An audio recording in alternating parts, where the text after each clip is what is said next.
Hello, Grill Americans, and welcome to the Grill America podcast. I'm your host, Tim Beecher, and today we have Alex Drummond on the show.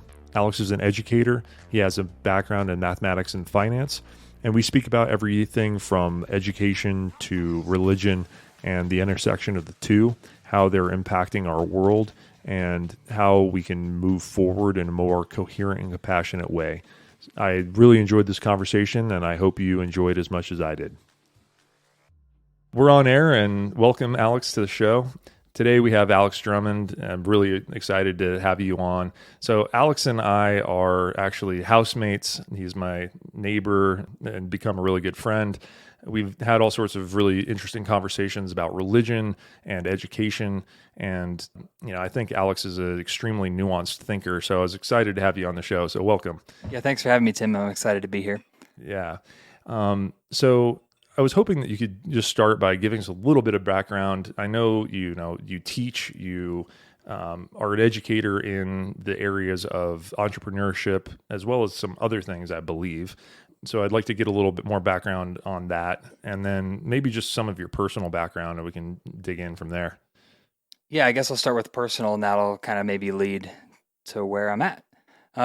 So I grew up in the Midwest, and I know you named religion and education as things, so I'll talk about those. Grew up in like a Christian fundamentalist home, and that was a great experience for growing up.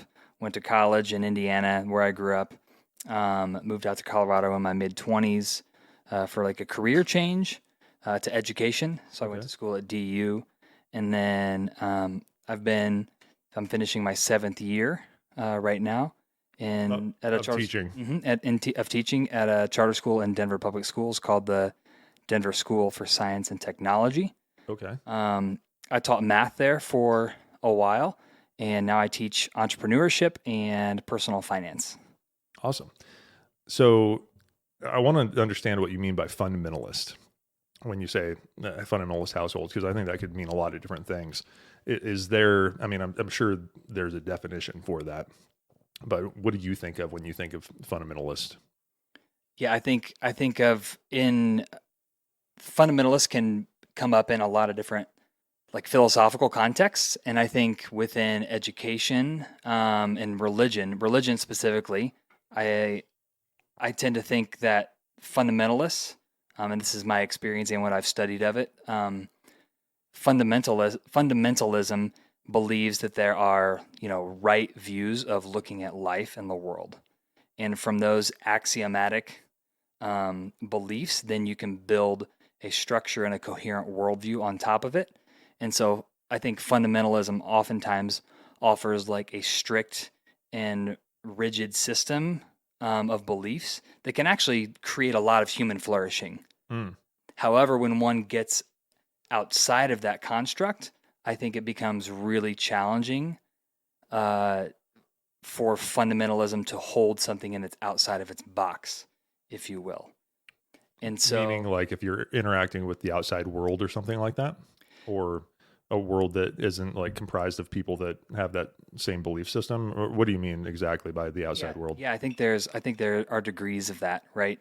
So the outside world could be, like I know you shared about your upbringing and experience with Christianity, and your family having certain beliefs about, or certain thoughts or opinions or feelings about, what was being taught in your school or the way it was being taught. Like, for example, when I took 9th grade biology, my mom grew up going to a Christian school, and so she had some thoughts about us like teaching biology. I don't think like teaching evolution in biology. So she didn't have language, and this is where I think like when I think about fundamentalism specifically within Christianity, I think there's a lot of degrees and a lot of flavors of it within it.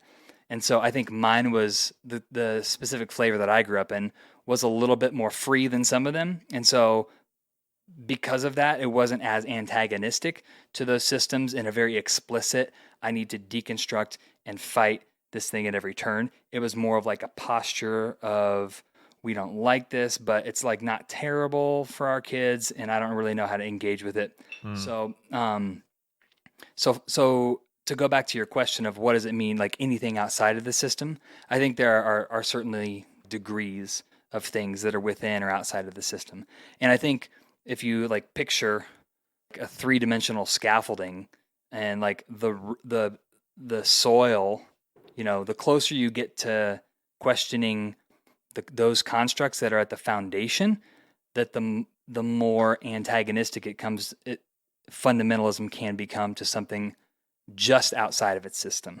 Okay. Whereas if you're up at like a higher belief, or not even a higher belief, but a farther from the cornerstone, if you will, the farther you are from that cornerstone, the more like freedom there is to engage with those ideas. So if you were to think about the literal resurrection of Jesus, questioning that would be an axiomatic thing. And so there's like no tolerance for that. There's no entertaining of like thoughts or beliefs or doubts around those sorts of things. Versus if you live in a fundamentalist culture and you want to wear jeans, there's maybe a little bit of room for that. Or you're a girl and you want to wear pants, or you want to have spaghetti straps. I don't know why I'm talking about all these things that affect women. I have 3 sisters. Maybe that's why fundamentalism has certain things towards women as well. So does that answer your question? Yeah, no, I think it does. I mean, I have a definition that I think of in my mind when I think of fundamentalism. It's basically just like the strictest interpretation of a thing, whatever that happens to be, right? Like, I think people think of like fundamentalist Muslims as being like the strictest, Muslim sects, or, the Taliban, it would be like a fundamentalist sect of Islam. And so, I mean, I think there's sort of baggage around that terminology, but at its root, fundamentalism, I guess, is sort of saying, oh, we believe in the fundamental basis of a thing and not some extrapolation of it, where some other group might have, air quotes, more modern interpretation of a thing that has all these different layers that aren't necessarily what the basal thing was pre all that additional interpretation, right? And so to me, that's what fundamentalism kind of is at its root in anything. Would you interpret it in that way? Yeah, 100%. Like I was forming a definition and you didn't ask the question, but in my head, I was going to say something very similar, where it's like a very literal and inflexible interpretation of something. And it also doesn't like that to be, bent, or doesn't like to be recodified in any sort of a way. Yeah, and so fundamentals, can just be like the base points, right? In education, if we were to think about the fundamentals, like what are the fundamentals of good learning and good teaching, right? Like, so I do agree with you when you say that there sometimes is a bit of a negative connotation when that may not always necessarily be the case. So not necessarily, yeah. I mean, I would like to talk about why you think that there's a lot of human flourishing that can come out of that, because I think the typical interpretation, and admittedly even my own, is like fundamentalism is restrictive. It doesn't really allow for exploration of human thought and science or whatever, regardless of whether it's Christianity or it's Islam or it's some other thing. It's kind of inflexible and therefore not really a lot of room for growth or learning or tolerance or things of that nature. But I would love to hear why you think that allows room for human flourishing, because I think that's a not common perspective in our world today. Yeah, I think for my, and like, let me preface this by saying one of my axiomatic beliefs is that in everything, in every system, in every person, there is light and shadow in everything. Sure. And so I think in this, this is not something I've necessarily talked about a whole lot, like, because a lot of my own personal development has come from dealing with all the shadow stuff of that. So this is a very interesting question to me, because I haven't really thought about it in that way. But I think religion and education, they're good proxies for each other, because in a lot of ways, like if you think about good teaching, we know that like a lot of learning happens when there's a sense of freedom, but also we need some rules and we need structure and scaffolding for that freedom to be able to flourish and for things to be able to grow properly. Sure. And so when I think, if I apply, that line of thinking to religion, I do think fundamental structures they obviously err very much on the structure side of things, but structure is good. Structure gives people a sense of identity, right? It's like, I'm a part of a group. this is who we are. And it gives people a sense of purpose. It gives them a sense of confidence. It gives them a sense of identity, which can be a really, really healthy way to flourish. Like, think about, like, if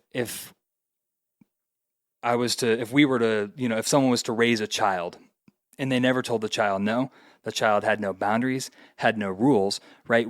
If the child got to do whatever they want whenever they want to, they wouldn't have a sense of how to interface with the rest of the world, because they wouldn't know that there are sometimes yeses, there are sometimes nos, there is a culture or a way of doing things in a certain setting. And I think, right, you'd be spoiled brat. Yeah, right. Yeah, that's pretty much. Yeah, so I think that while erring probably too far one-sided, I do think it's important to acknowledge that there are good things that come from there can be some good things that come from that. For example, for myself, I think, like, I can probably mostly only speak to myself, but growing up in, like, a fundamental religious structure, like, there was a way that we did things. Family was, like, at the center of the most important things that we did. And so, like, that's generally a good thing, right? Like, whenever I would need help or need to talk to someone or just needed anything, I could not only go to my immediate family, I could go to any of my extended family. And I knew that also, like, within my religious community, that there were people that loved me and supported me. They were beyond just my parents and maybe my siblings. Sure. And I think that was a really, really healthy thing that I felt like it created hey, Alex, the world is actually for you. The world is not against you. And that's a really, really healthy worldview, because it's a formative, especially important at a very young age. And so I think that was really healthy for me. And now, does that have to be fundamentalism? No. Parents can be wonderful parents and create a culture of all of those things in a family, with and without fundamentalist religious structures. But I do think, like, if we were to look at the big data, fundamentalist religious structures do a really good job of forming that in young people, and like very young, like 0 to 5. Sure. Well, I mean, it's interesting because I think, as we become less religious in modern society in general, there are these things lost that were kind of previously encapsulated within religion. It's like cultural technology is the way that I think of it, where you have certain structures or ways of teaching people or ways of behaving that are just beneficial. And maybe there isn't, like, a lot of science behind why it works, but it was kind of baked into religion because that's how we passed on belief systems and structures of behavior and all that different sort of thing. And as we become more scientific and a little bit more aversion oriented towards religion or anything fundamentalist in nature, we kind of lose a lot of these things that you're talking about, right? Like the scaffolding for, the world is here for me, or I have community and people care about me, or love is a fundamental thing that I should count on in the world, or whatever the base thing is that is just good for human development and good for the human psyche, gets kind of, lost as well.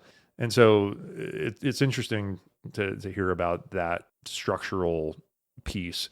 So, okay. So I think we've got a baseline understanding of kind of how you grew up in that religious context. And so you became interested in education at some point in time, I assume probably while you were in school or something along those lines.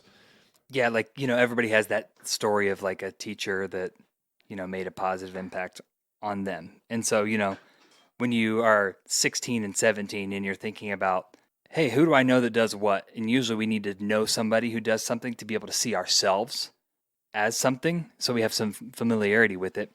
And so teaching was one of those things that was like, I think this could make a really positive impact on the world. It made a positive impact on me. I actually saw some friends fall through the cracks and die at a young age, or maybe not graduate high school, and their futures are totally different. Man, they were great kids, super smart, great, wonderful people growing up.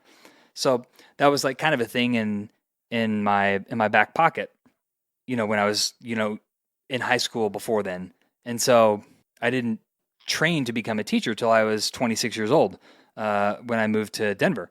And so there's a big gap in there, right? Yeah, you went to school for something else, I assume? Mm-hmm. Yeah, I studied finance and math, which actually are basically what I've taught, math and business, right? So transitioning to education was kind of like in a way, it was like a kind of a coming out of the fundamentalist system and wanting to like leave that. And so like it's I know you were just trying to bridge the gap and get away from that. And like I needed to get out of that system to find out who I was. And so that was one of the things that was maybe in me that I wanted to explore more in a new way. I wanted to explore different facets of myself. So I'd built a career in finance, um, was moving up, and I was like, "Hey, I'm 26. Is this the life I want when I'm 36? I don't know. I know all of this like non-career stuff is not what I want right now. I need to exit that." And you know how jobs can sometimes, I like what I do, but I just like need to do it with some new people because like Yeah. this group. So I was like, I need a new job. Well, now seems like a great time to, try a new career. You're young. You can afford a standard of living change versus if you, have kids and a house and a family and all those things that are obligations and a sense that are wonderful things that bring a sense of duty. So I was like, the timing is really good for me to try this thing. And if I don't like it after a year or two and I just hate it, then I can just like leave it and like pick back up where I left off in the corporate world. Mm. So I moved out here. I was looking for a number of factors in a program. I really wanted a very specific program. And I wanted it to be a 1-year program. I wanted it to be a master's. I wanted to do a full year of student teaching. And I wanted there to be like a culturally competent sort of a lens for working with diverse populations. And so I made that list and I looked at the 15 cities that I want to live at in the US. And I checked all their major universities within 20 miles to see what programs there were. And then I ranked my programs and then I applied to all of them. And the one here in Denver, the University of Denver, was my number one. So I did that, got accepted, moved out here, did that, like got some really good training, learned about this really cool charter network that was doing some revolutionary work in like reversing some achievement gaps in public education. Like 100% of the college graduates had been accepted to 4-year institutions, and they were just pulling from the general demographic populations of Denver, which are not the results that our traditional education system has. And I was like, that's really cool. I want to go and be a part of that. And they had a reputation for really investing and growing their teachers. And they're a little bit hands-on in how they want you to do things. There's less curricular freedom than there are a lot of other places. But I was like, hey, that could be a really great place to start a career and like grow a lot really fast. Yeah. And get really good. Because I knew like in education, if you serve in urban settings with diverse populations, low income, Title I settings, like teachers don't make it 5 years. And I was like, if I'm going to last in teaching, I want to know I did everything that I could do to make it through that and to be like the best I could for the people that I was serving every day. And so that just seemed like the great place to like start off that career. And it's been a great place. I'm still at the same school 7 years later. I can't believe, like the only place I've ever stayed 7 years of my life was like my mom's attic when I was growing up. Like, And what's the name of this school? Just to plug it. The Denver School of Science and Technology. It's a charter network. And I teach at the Green Valley Ranch campus. Okay, cool. So what do they do differently? Why are they achieving at such a higher rate than everyone else? That's a great question. So I think there are 3 things that really they do a little bit differently. One is like the school model. It's a small school model. So think about like I went to a comprehensive high school where it's like you have all the choirs, all the bands, all the music things, every sport. My high school was like the 25th ranked sports high school in the country. Like when I was like a junior, Megan's was like the 10th. I know y'all are a little bit better than us, but Indiana competition over here. so yeah, we had 4,500 students in my high school. The school I work at the school model is 550 kids, and so normal high school, a traditional high school, it's a credit base. So you just like take your credits. Most kids finish within 4 years. There's kind of a general framework about how you do it. You take like Algebra 1 your freshman year, geometry your second year, etc. Right? Similar track for English. Similar-ish track for science, although not in those core classes. There's a little bit more curricular freedom to take, geology or physics, or maybe you don't even have to take physics if you take biology and chemistry. So the small school model Plus, we have cohorts. So you have to pass and get credit for every class your freshman year in order to become a sophomore. Mm. So that model allows us to have our 12 or 13 ninth grade teachers meet every week, look at every kid's grades, notice that, hey, this kid is like not been doing great in my class this week. His grade went down 12%. And he also did that in your class too. That's how Maybe there's some fundamental thing going on at home, or there's some fundamental issue that we need to address here. Exactly. So it's really hard. It's impossible for a kid to fall through the cracks, for better or for worse. So that leads to us kind of like being in their business, asking them questions, really supporting them at a really, really high level. And a lot of kids who graduate tend to use that word family. And oftentimes they struggle not having all of that structure once they graduate high school and all of those supports. So I think that's number one. Number two, just the kind of people that the organization targets to hire is they hire for character more than they hire for skills. They're like, if we get good people, we can train them to be good teachers, and that's a fundamental belief that they have, and they've knocked the hiring out of the park when it comes to character. And so like it's some of the best people. Like if I leave this organization, I will never work. I'm sure I'll work for great organizations, but I will never work for organizations that are full of like such good people who really only care about doing what's the intrinsically right thing to do. There's like no ulterior motives. And so that's a really fun place to work. And when there's like a lot of people moving in that same direction, there can be a lot of momentum. And then I think the third thing that makes it really unique is like their curricular approach, right? So the name, it sounds like, it is what it sounds like, Denver School of Science and Technology. Every kid has laptops. Well, every school has laptops now, but we've had laptops, every student, for this is the 17th year. So back in, 2004. Yeah, Like, 17 years ago, that was not the norm by any means. so like, I can't tell you the last time I gave a paper piece of homework to students. Interesting. It's been a long time. So all the curriculum's online on their computers. The teachers develop it. And also students are required to take 4 years of math through pre-calculus. So we like support every student to be able to achieve a lot of rigor and a lot of skills in math, which helps them for like their college readiness. They are required to have 5 and 2/3 years of science in order to graduate 3 years of foreign language. So that's kind of like a step above for the curricular requirements. They obviously meet all the credit requirements that any traditional high school would meet. Sure. There's the downside of that, right, is there's a little bit less freedom for electives and things like that. But that's like kind of been a growth edge, and that's where like my courses come in. One of the courses I teach right now is a brand new course at our school. Financial literacy is a brand new course, like the personal finance course. Okay. And you also teach entrepreneurship, correct? I do, yeah. And that's been an elective for every graduating class that we've had. Awesome.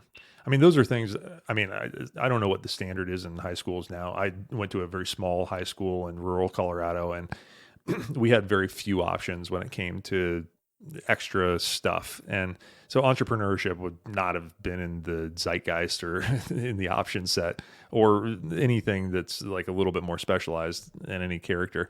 But so is that normal for larger high schools nowadays to have things like entrepreneurship available, or is that something that's kind of just, in your guys' specialty school set? Yeah, I think a lot of schools have like business courses or maybe a marketing course or, like, hey, let's like learn how to start a business, kind of like in a textbook sort of a way.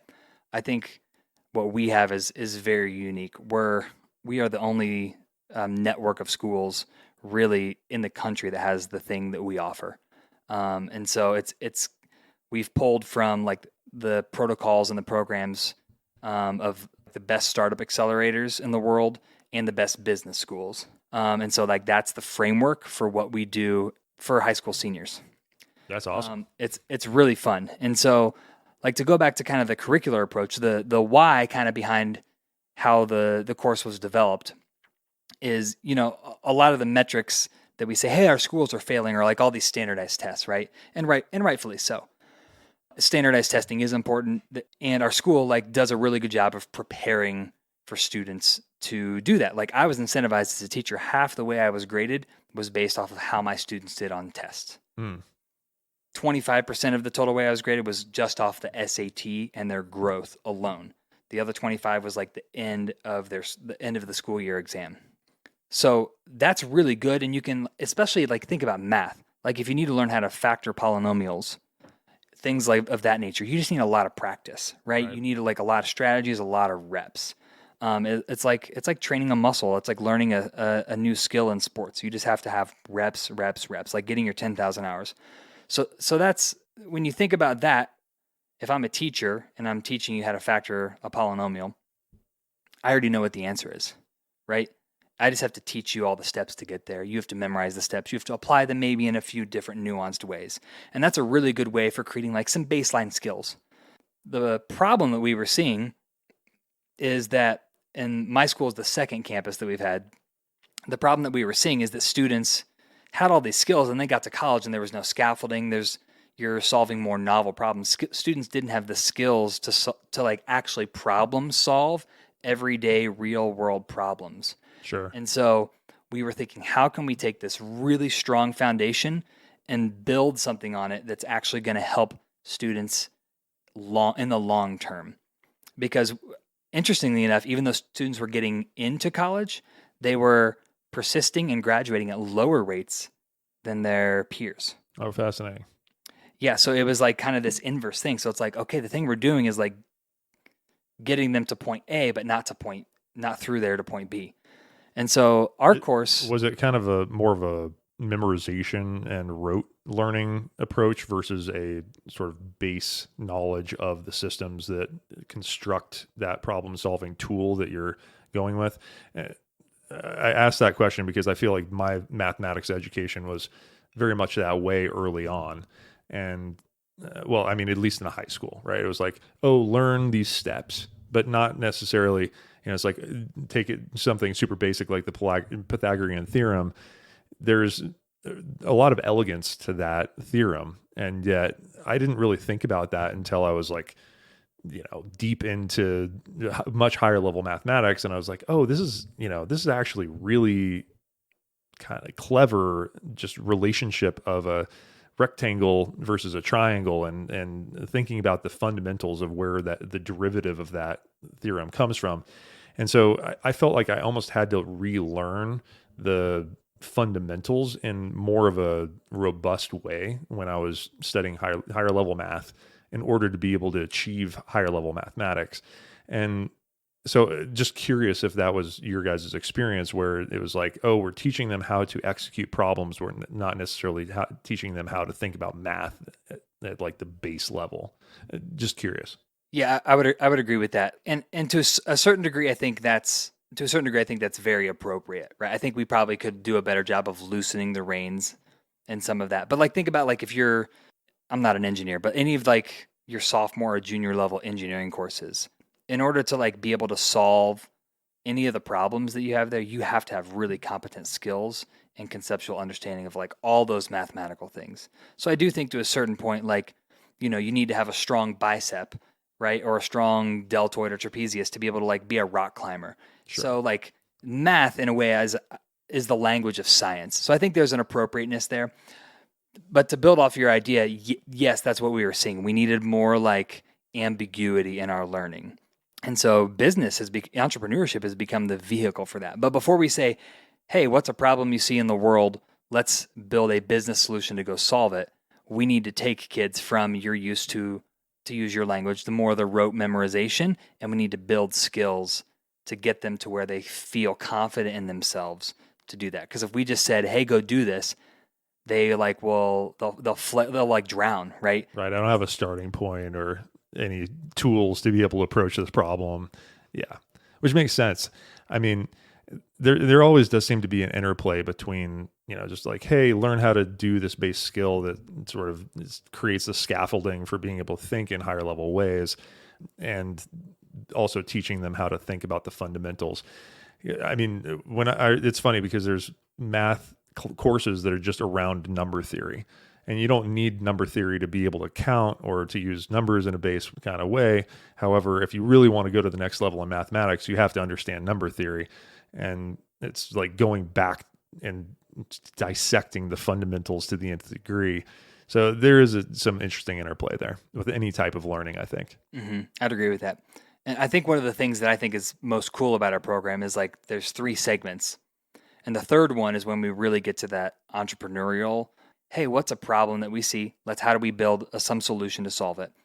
But the cool thing about how we get there is probably some of the most fun that I have, because I'm a little bit more active in those projects, is we do consulting projects for local businesses, startups, the government, like school systems. We do all, so it's my job to like go source someone who has a problem that I think our students might be able to solve. Very And cool. I get to guide them through that process. And so it's really fun seeing them we iterate, we do 2 of those. So it's fun seeing them iterate on the second one and be like, oh yeah, we've done this process before. We like have some problem solving skills.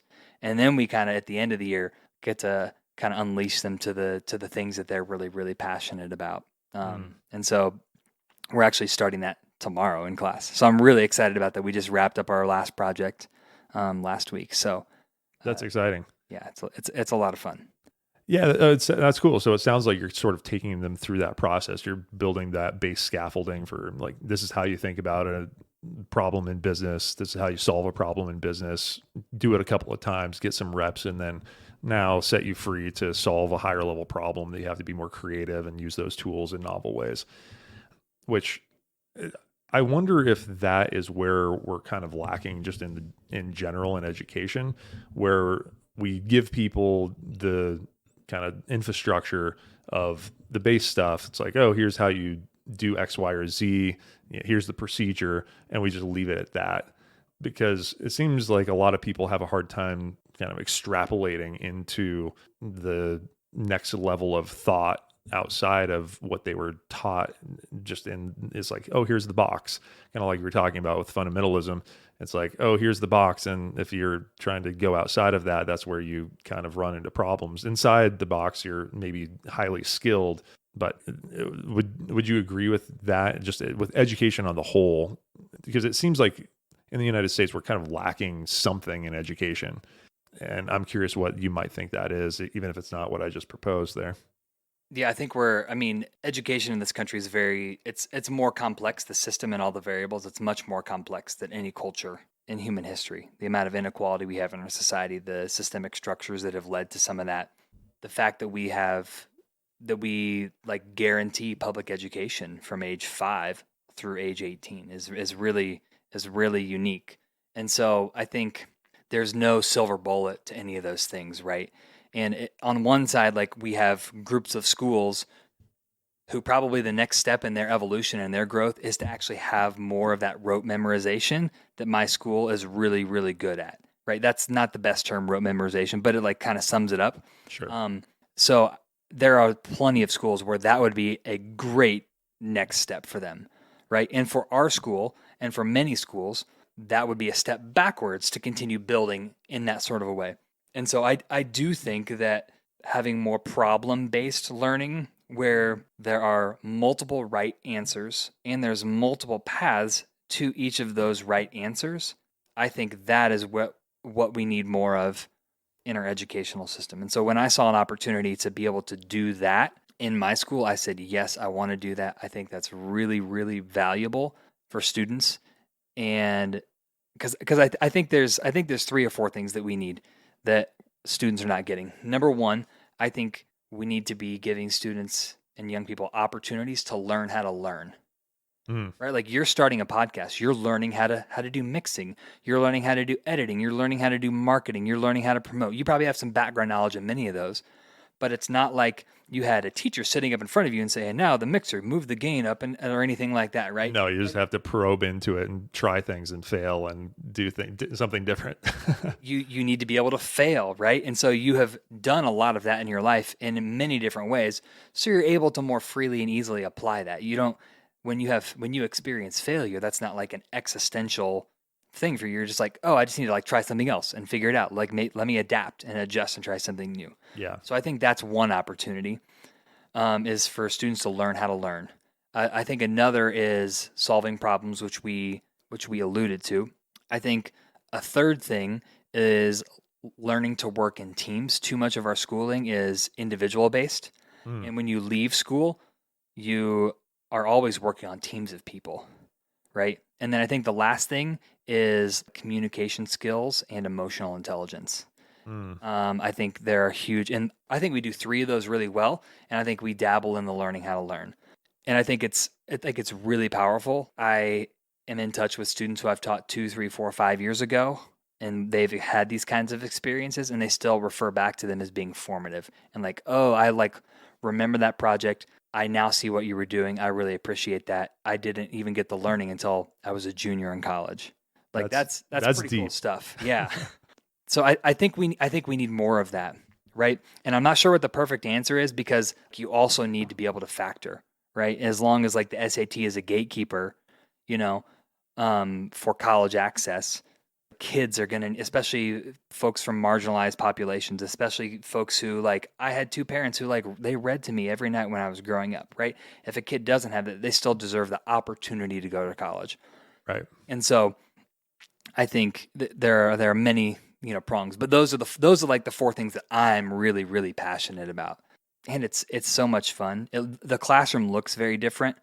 Like, a lot of my work happens outside of the classroom. Like, if you were to come into my classroom tomorrow, well, tomorrow will be different because we're like actually doing some exercises to, like, develop business ideas, and like, how do we think like an entrepreneur and see opportunities for business? Like, you're walking through the grocery store, how many business opportunities can we like identify? We like do lots of exercises around stuff like that. But on a normal day, if you were to walk in, you would think I was probably the laziest teacher in the school, because I'll go around, I check in with all the groups. They have like rubrics, and they have, checkpoints, and they have a process they're supposed to go through. So we do a lot of project management. And so, like, if at a certain point, if they're just chugging along on their work, I don't have anything to do, I'm just going to check Facebook. And then that night, I'm going to like read through all their work and give them feedback and watch their video if they gave presentations and Mm, stuff like that. So it's more like less teacher at the front and students, like a traditional way of doing education is like, I do, the teacher, I do, and then we do, and then you do. It's very much the inverse of that.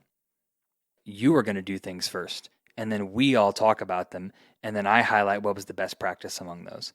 And so I'm more of a facilitator and a coach than I am like the arbiter of all the knowledge. It's like I'm a thought partner alongside them. And so honestly, that's like a lot more fun than like telling people what to do all day. And so I really enjoy it a lot. yeah. Well, I mean, as you were talking, I was thinking back on some of my most formative courses in engineering school. And one of the courses that I was thinking of is this class that I took. It was a programming class, a C programming. And the teacher basically didn't teach. He was just, here's the problem that can be solved in roughly some categorical way that looks like this-ish. I haven't taught you any of those base tools. I haven't taught you anything about this, but here's some thoughts on a general vein of how a problem like this could be solved theoretically. Now go, and if you have questions, ask. And it was brutal, but I came away from it being able to solve all sorts of problems, and a lot of it was just failure after failure after failure. And most of the time, most people didn't actually complete the assignment, but I realized that wasn't really the point. We were learning the fundamentals of how to problem solve in this space that was a computer with this language. And it was extremely powerful because I kind of learned how to navigate a computer for the first time effectively in my life, probably. And so I think that type of learning is extremely effective, but you don't really see that often at all. It's just mostly lecture based. And I feel like a lot of times when you're listening to that type of information, it's like you're learning things about it, but you're not really internalizing it. Even if you're going and be like, oh, this person taught me this solution type and I'm going to go apply it, you're still just applying that solution. You're not necessarily figuring out how to problem solve in real time on your own, which is really what you need to be able to do in life, right? Mm-hmm. Yeah, completely agree. That sounds like a really fun course. Right? What would you call it? Problem solving in real time. So that's cool. So does the rest of the school use these types of tactics, or is that just because you're teaching these elective entrepreneurship courses that are a little bit more outside the box? That's a good question. So this course, I would almost call this course as like the Trojan horse for like these problem-based sorts of things. And so when I was a math teacher, the person who like founded all this curriculum and had the idea and did it, he emailed the math department one summer and was like, "Hey, I have some like data sets from the city of Denver. Like, does anybody want to like use these? I can help you adapt this to your curriculum so that your students can like solve a problem." And so that was like kind of my intro to this kind of learning. I had Mm. theoretically thought about it, but he was kind of a mentor and helped me do some of the higher level planning. Looking back, those projects were disasters, but that doesn't really exist a lot in other spaces. It's starting to exist more in our elective spaces and some of obviously in the engineering spaces and the computer science space and the bioscience space. So it's starting to exist a little bit more, but I think like the next growth edge for us is learning like what's a project and what's like project based learning. A project is like something that happens like at the end of a unit. You are in second grade and you like learn all these geometric shapes that are like beyond a square or a rectangle. And on the last day of the unit, you make some poster that like you color the circle yellow and the octagon is green and something like that. Right. So where the project is not central to the learning. And so I think we see more, well, I think we're seeing more and more projects, which is a good step in the right direction, but it's not far enough because good project based learning, good inquiry based learning has like a central. There's like actually 7 components. I don't want to like bore you with all the 7 components, but I think I think there's really 2 keys, and one is like an engaging question that students can engage with in a small and different angle every single way. Mm. So like those are big open ended questions.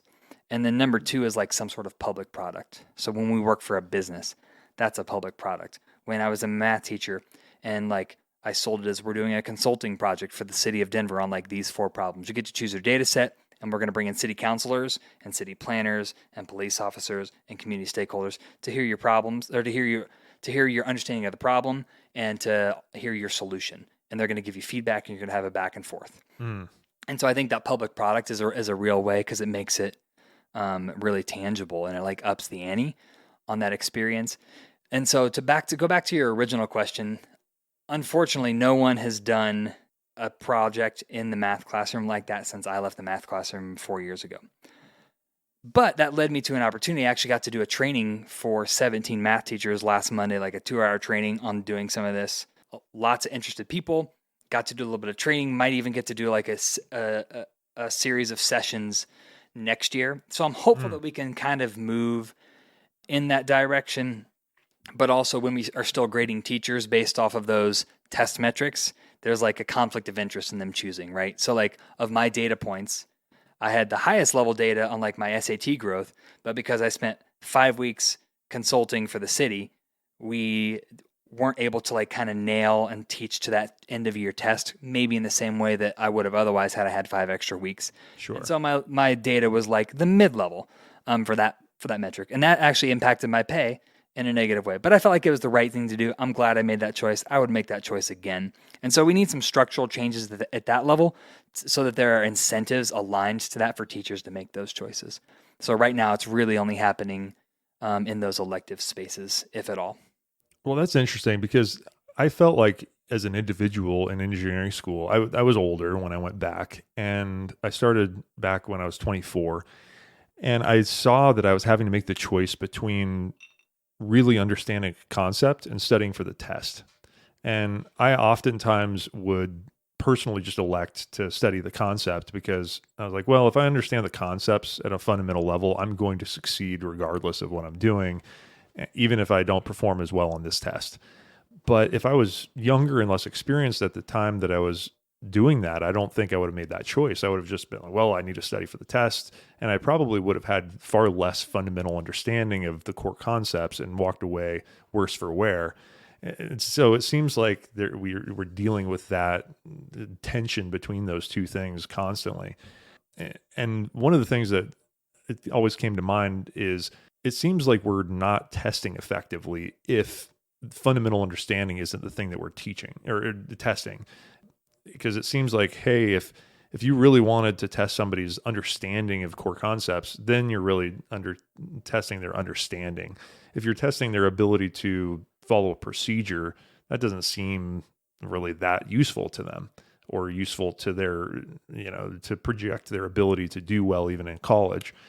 So, I mean, do you agree with that assessment between, hey, you can do really well on this test, or hey, you're going to be successful in life, doesn't really correspond? Yeah, it's definitely way overweighted towards the testing side, right? Like I think there's there's consensus that it's ways too skewed that direction. Sure. I do think there's a role for those basic testing sorts of things to play a role.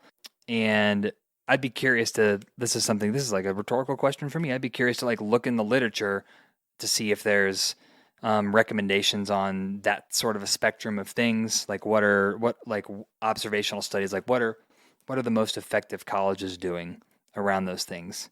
What are the most effective high schools doing around those sorts of things? And it's a multivariate system, right? Where we have to consider like, okay, what's the best way to function as an adult that's solving problems in whatever context you're solving in?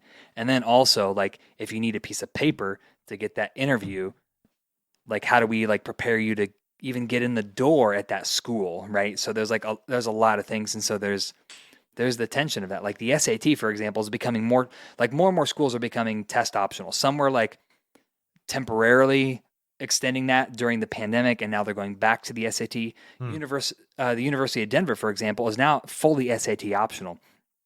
However, for our students, their SAT usually strengthens their profile because we have usually one of the highest SAT scores of any high school in the state of Colorado.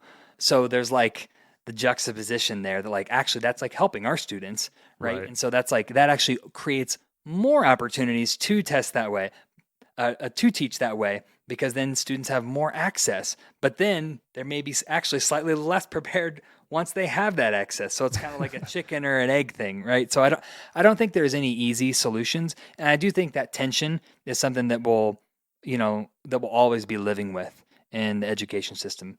But I do think that it's very clear and very obvious that we need to be moving much more towards those open-ended solution types of experiences.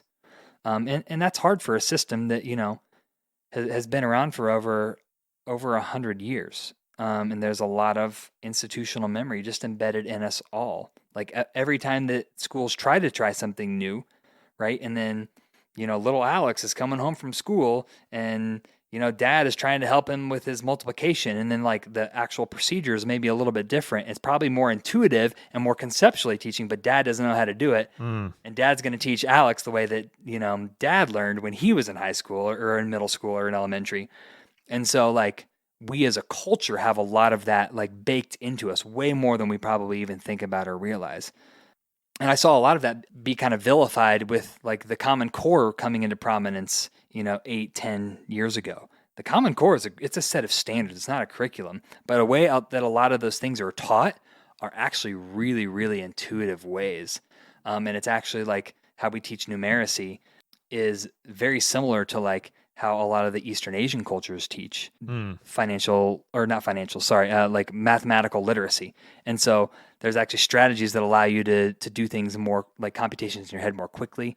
And you understand conceptually what's happening. It's actually really good stuff, but there are like all kinds of memes about it everywhere all the time because parents don't understand it. And so like we as a fighting culture in that way, going against the grain of culture is a really big challenge. And so I think for us to like lead towards things that are actually better is going to take a long time. And I don't know what the best path there is. I am not an expert enough to, like I said before we started recording, I am the least illustrious guest that you will ever have on this podcast. So I'm not qualified to offer recommendations for that.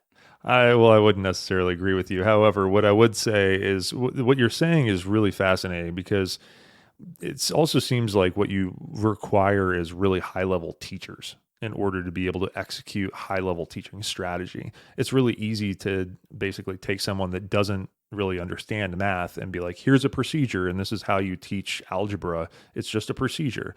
But algebra is actually very meta, and there's all these different layers to it and nuanced ways of understanding it and geometry and all the relationships between the things in the world and what you're actually representing when you're doing a formula.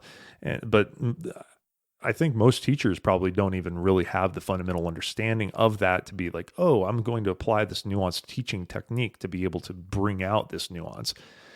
So it seems like one of the hardest complexities of that, applying that, would be how do you get high enough qualified people to be able to even teach something that is that nuanced and that sophisticated? Because you almost have to have somebody like yourself who studied mathematics to be able to say, oh, well, here's how I apply this nuanced approach to teaching mathematics. Yeah, three things. One, I did not major in mathematics. I wanted to, and then when we had to prove all of calculus when I was in that class, like real analysis, I was like, proving all of linear algebra was enough for me. I'm going to stop there. Sure. So I didn't study. I did study math. I had like over 30 credits, which if I had them in the right buckets, it would have been more than enough for a minor. I don't even have a math minor, but I have so many credits that I claim to study math because I did. So that's one comment. Comment two is there's actually data that shows that new teachers who did not study in their degree field, if they teach towards a test, like towards a standardized like summative assessment, they actually can generate higher test scores in the short term than folks who are content experts. But I'll let you guess what the longitudinal data says. Yeah, they probably don't create good long-term results, I would imagine. Yep. And that's not to say that that's true about every person. We probably have the best math teacher in the state at my high school. She is phenomenal. Her students already are averaging like a 5 on the AP test on their practice tests in February, and the AP test is not till May. Okay. Which is like out of this world. And she has like she has a master's in math. Not only is her undergrad, but her master's is in math. And she's an incredible teacher. And so she gets incredible data now. And she's at, like, her students have studied, math at Stanford and at MIT and at Harvard and when you think of like Carnegie Mellon, like all the top places you could think of. That's awesome. But on the whole, the big data set, is incentivized, to be that newer teacher who can teach to the test and who can like teach the skill. But what's the skill that they need to know today? How can I overemphasize that versus the big conceptual? So to answer your third question, that's a really interesting question because like if you want to be a teacher in Germany, you have to have a master's to be eligible to teach at all. So you're already talking 6 years of post-secondary education. And in that part of the world, oftentimes, folks are, and I don't want to like it's a trite answer to be like it's all about the money. We need to treat teachers better. They need to have a higher, social standing. Which all those things are probably true, right? To a degree, probably to a large degree. But I don't think that is just going to like solve the problem. I also think that our method of how we. So your question was, can you restate your question again? I might have lost track of exactly what the question was, but I think what I was getting at was really the concept that you have to have high level individuals teaching these things in order to be able to tease out these nuanced details that these teaching techniques that you're talking about are really trying to get at. Because I mean, you can take somebody that really doesn't understand math at all and be like, here is what you teach so that somebody can execute this procedure and solve a problem if they know exactly all the parameters. It's like almost like black box theory of mathematics. It's like, oh, if you see this type of a problem, it's stated in this way, and here are the inputs. You apply said formula and you get correct answer out, right?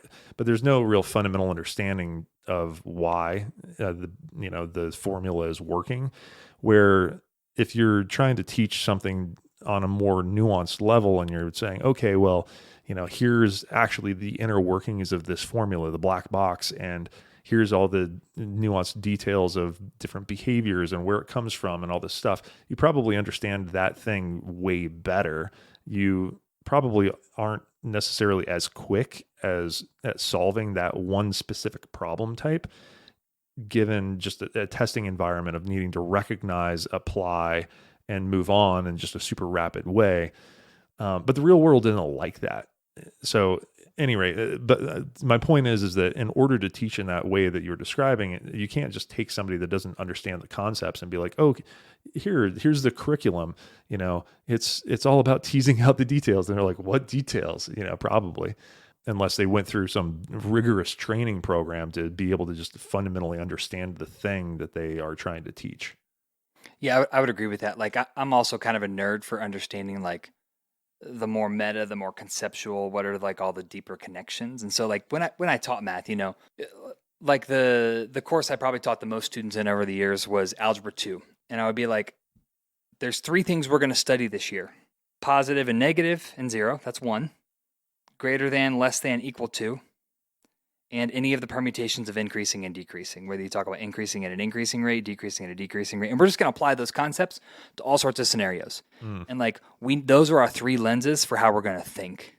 And I felt like that was a really compelling way to make meaning of what we're studying any kind of function. Because that's like Algebra 2 is like a function year. You're studying all kinds of functions, right? Like Right. Algebra 1, you study linear, maybe a little exponential. Then geometry is like totally off the beaten path, and then you come back on the rails and you're studying like 5, 6, 7 different kinds of equations. And so I felt like that was a really helpful framework, but that wasn't, like, to your point, that was not in our curriculum.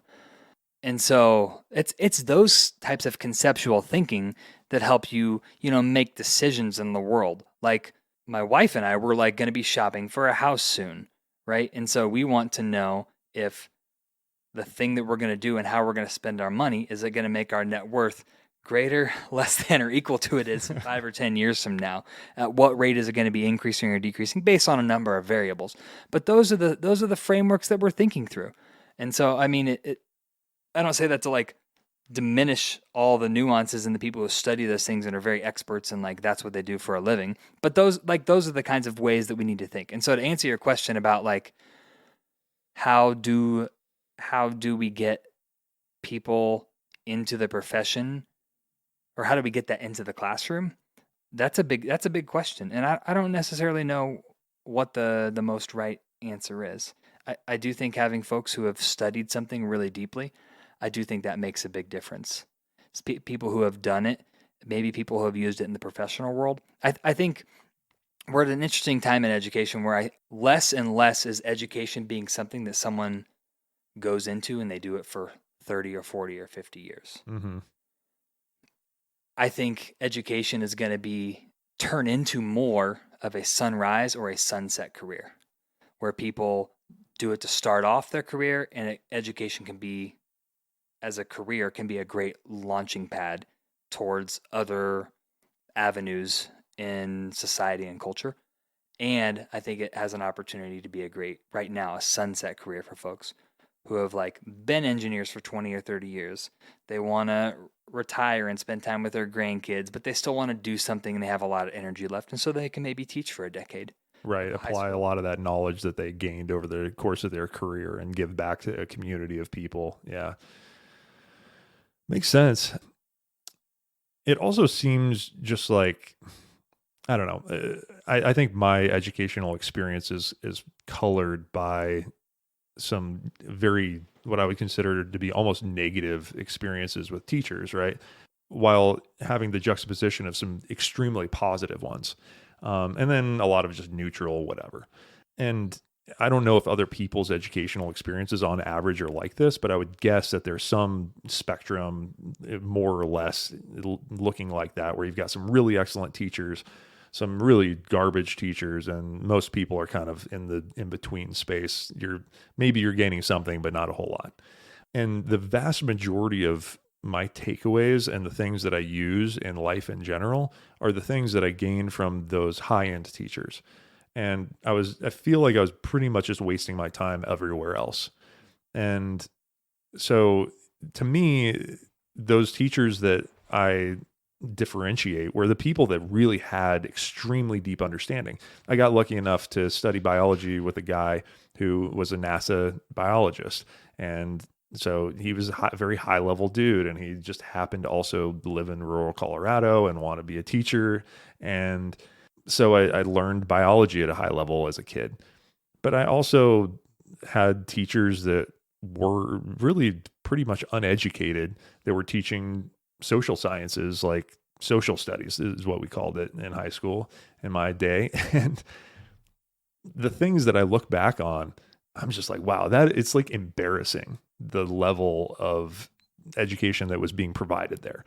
And, those people just, they weren't historians, right?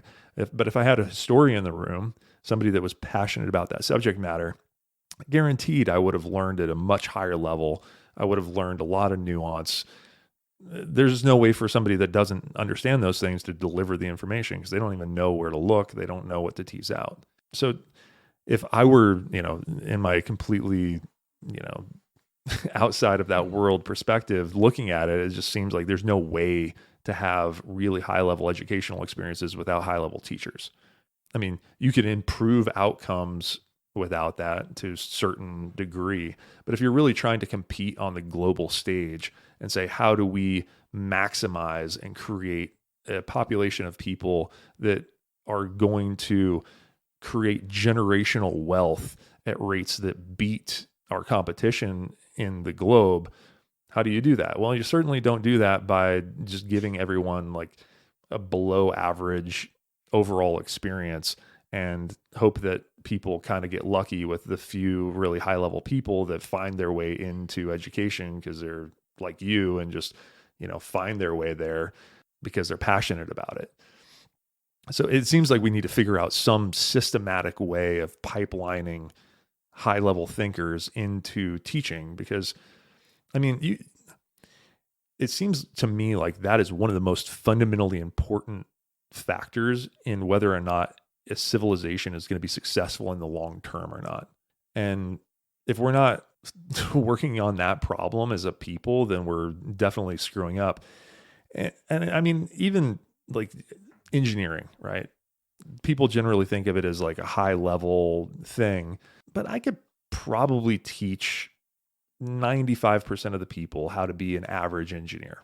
Maybe not excellent, but you could teach them how to do it.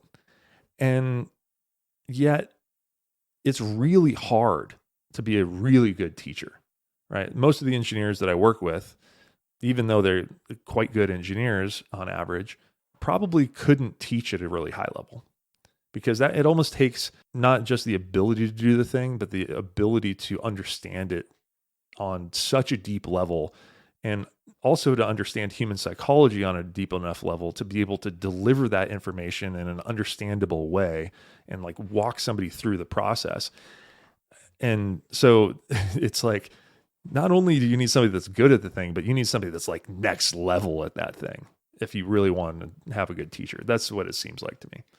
Yeah, it'll be interesting to see, like, you identified like some massive structural changes that could maybe, or that there, like, that would be what is needed to kind of address that. And then I saw another category in what you were saying that's like, hey, let's try these little tweaks here and there, more tweaks here and there. And like, if we make enough tweaks, eventually maybe the whole thing will be a lot better because we will have squeezed 1 or 2% extra out of so many spaces. And that's what education actually feels like happens in a building is like, hey, Alex, do a little bit more here, do a little bit more here, do a little bit more here, do a little bit more here, do a little bit more here. And we're going to give you your 4.5% raise and 7% inflation this year.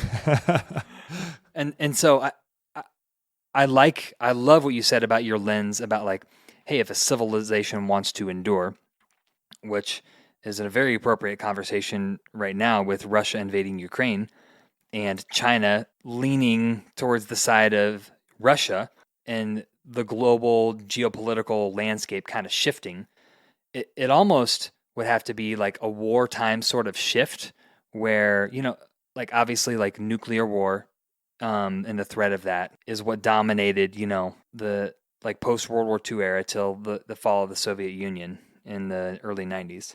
And we've been in kind of like, even really since like World War II, we've kind of been in a big nap as far as like where our space, where we exist in the United States on the global scene for 80 years. And so, as we've been in like some sort of like cyber warfare with Russia. You want to talk about the 2016 election?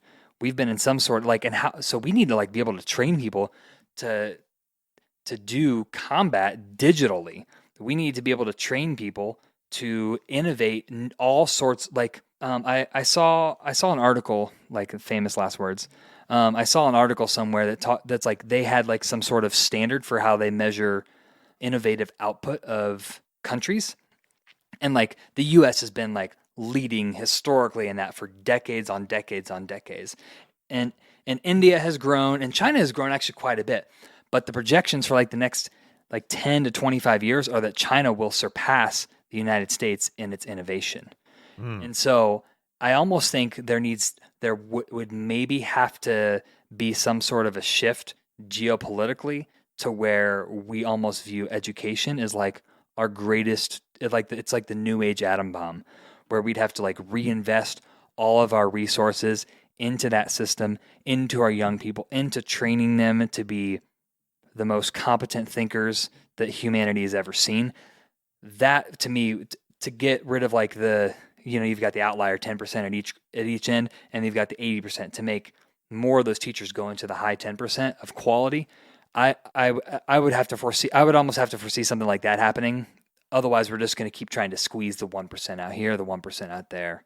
That's just kind of like, maybe that's my cynical view of like, I've been teaching in a pandemic for 2.5 years and I haven't had a real freaking year since like 2018, 19, so, so maybe that's my cynical view there. I don't know. Well, I think what you're saying is accurate. I mean, there's definitely, people don't tend to take fundamental structural action unless there's a really uncomfortable thing that is threatening or disrupting civilization, because people don't tend to just be like, oh, I am a 50-year thinker and I understand that in order to compete in 50 years, we're going to need to do X, Y, and Z. And so let's do that now. That's not generally how people think.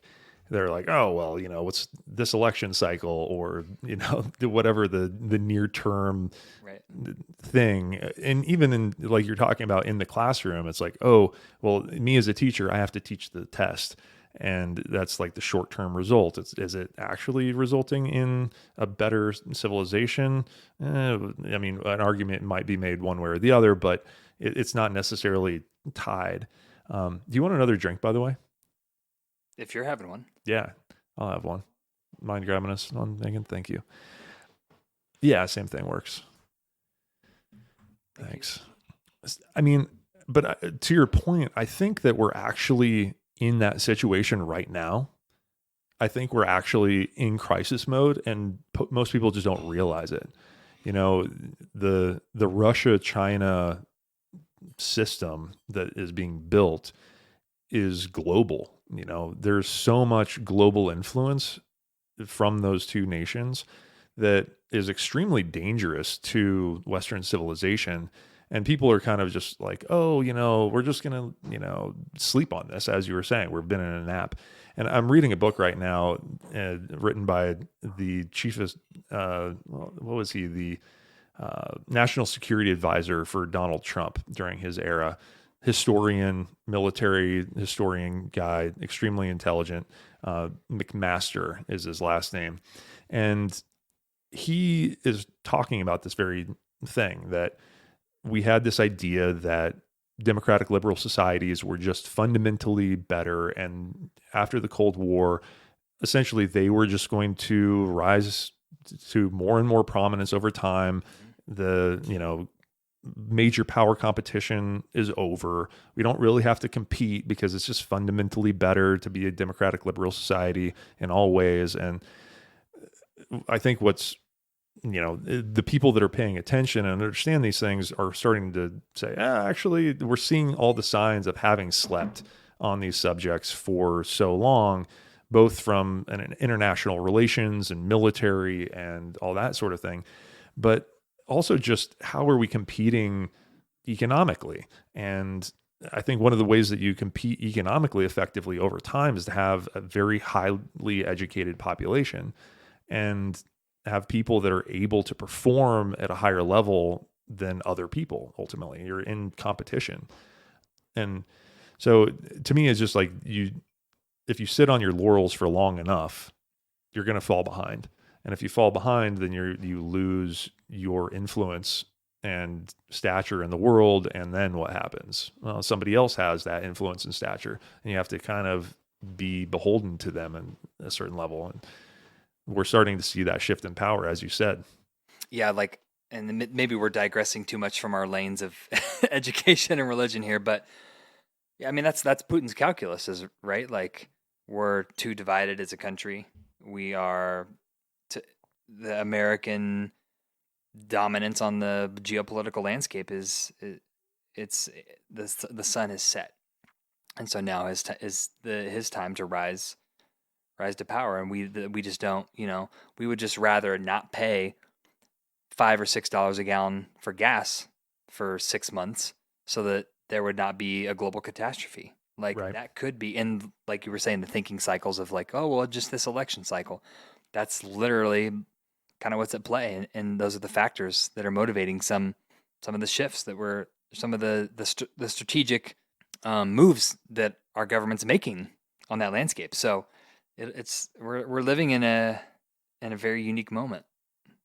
We are. It's kind of a scary moment, honestly. I mean, I've lived in China and I know how bad it is for humanity and the people that live there as far as personal freedoms and whatnot. And I don't want that type of a world to be the norm. I think it's worse for humanity across the board. I'm actually really surprised that China is going to be outcompeting the United States in terms of innovation, because what I personally always thought is when you have a constrained society overall, you're going to have less innovation because people are just not able to think for themselves as much. They're not allowed to. And so fundamentally, they're interacting with less information. They're not being able to be as creative. And so you're going to have less innovation across the board. So do you have an opinion on what might be the driving factor in them surpassing the United States in innovation? Yeah, I do. So when you think about like education, right? Like, that's kind of the bedrock of where innovation comes from, is like you need a skilled workforce that can think and can solve problems. Right. And so I'm not sure if it's in China or specifically, but students go to school. I think it's in China. They go 6 days a week, and it's like 10 to 12 hours a day. And especially because parents That's accurate. for a couple generations have only had one, maybe two kids. Each family is like hyper focused helicopter parent on that one kid doing as well as they can do in school. Because China is much more of a meritocracy than America is. America has a lot more nepotism, and if your family has money and is connected, then you will just have more opportunities. So that, I do think, is a strength of an autocratic state, is it can be someone like, for better or for worse, someone like Trump would never be able to rise to political power because there are frameworks that everyone has to go through to be able to have those sorts of positions. To be a leader in your field, you have to have, like, gone through a certain I think in the government, it's like the prime minister of China has been in government for like 30 or 40 years, like his entire career has been in like that ecosystem.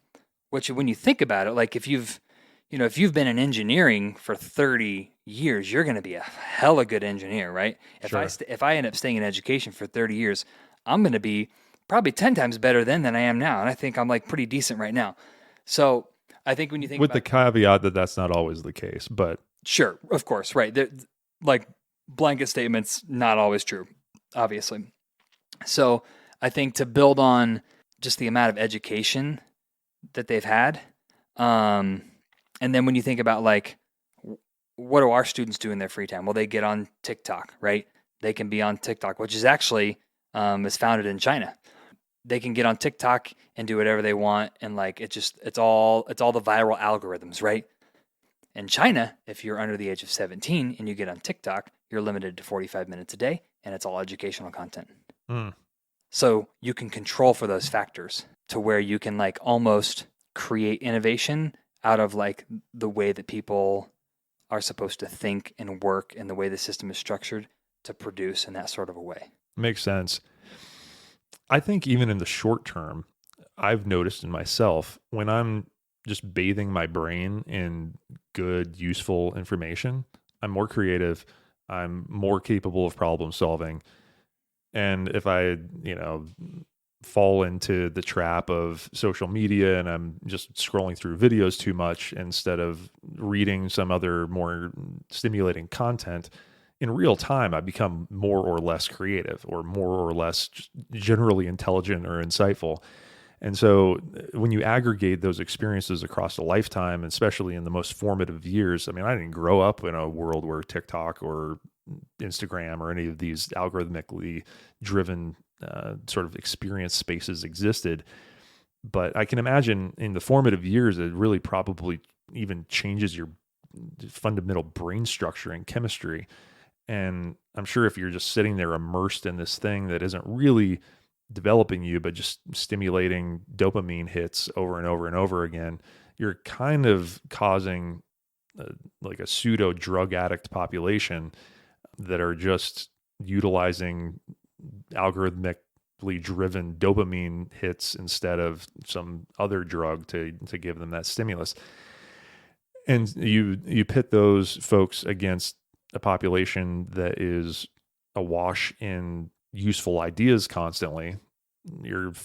It's pretty obvious who's going to be the winner in that situation, right? Yeah, I was also equally surprised at the innovation metric, and I'm not sure like all of the the multivariate factors that kind of went into calculating that like one that one factor, that like a single number that they came up with.